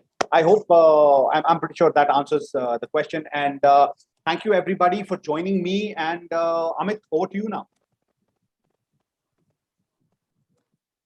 So it couldn't have been more interactive at the rate being digital and use of tools. Thank you. Thank you. Yeah, thank you so much, Professor Amatasu, for keeping the session live and interactive. It was a pleasure to have you. It was a pleasure being here. Thanks a lot. Thanks a lot, everybody. Take We care. look forward to Bye-bye. having you more into our programs. Sure. It'll be my honor. It'll be a pleasure. It'll be a pleasure. Yeah. Ladies and gentlemen, trust you had your thirst quenched for the first day. Believe you me, tomorrow will be as exciting as today. I, along with my team and our guest professors, look forward to have you and your peers joining us at 10 a.m. tomorrow. Please visit the booths and interact with the booth representatives to learn about the products and services being offered. The platform is live till the working hours today and will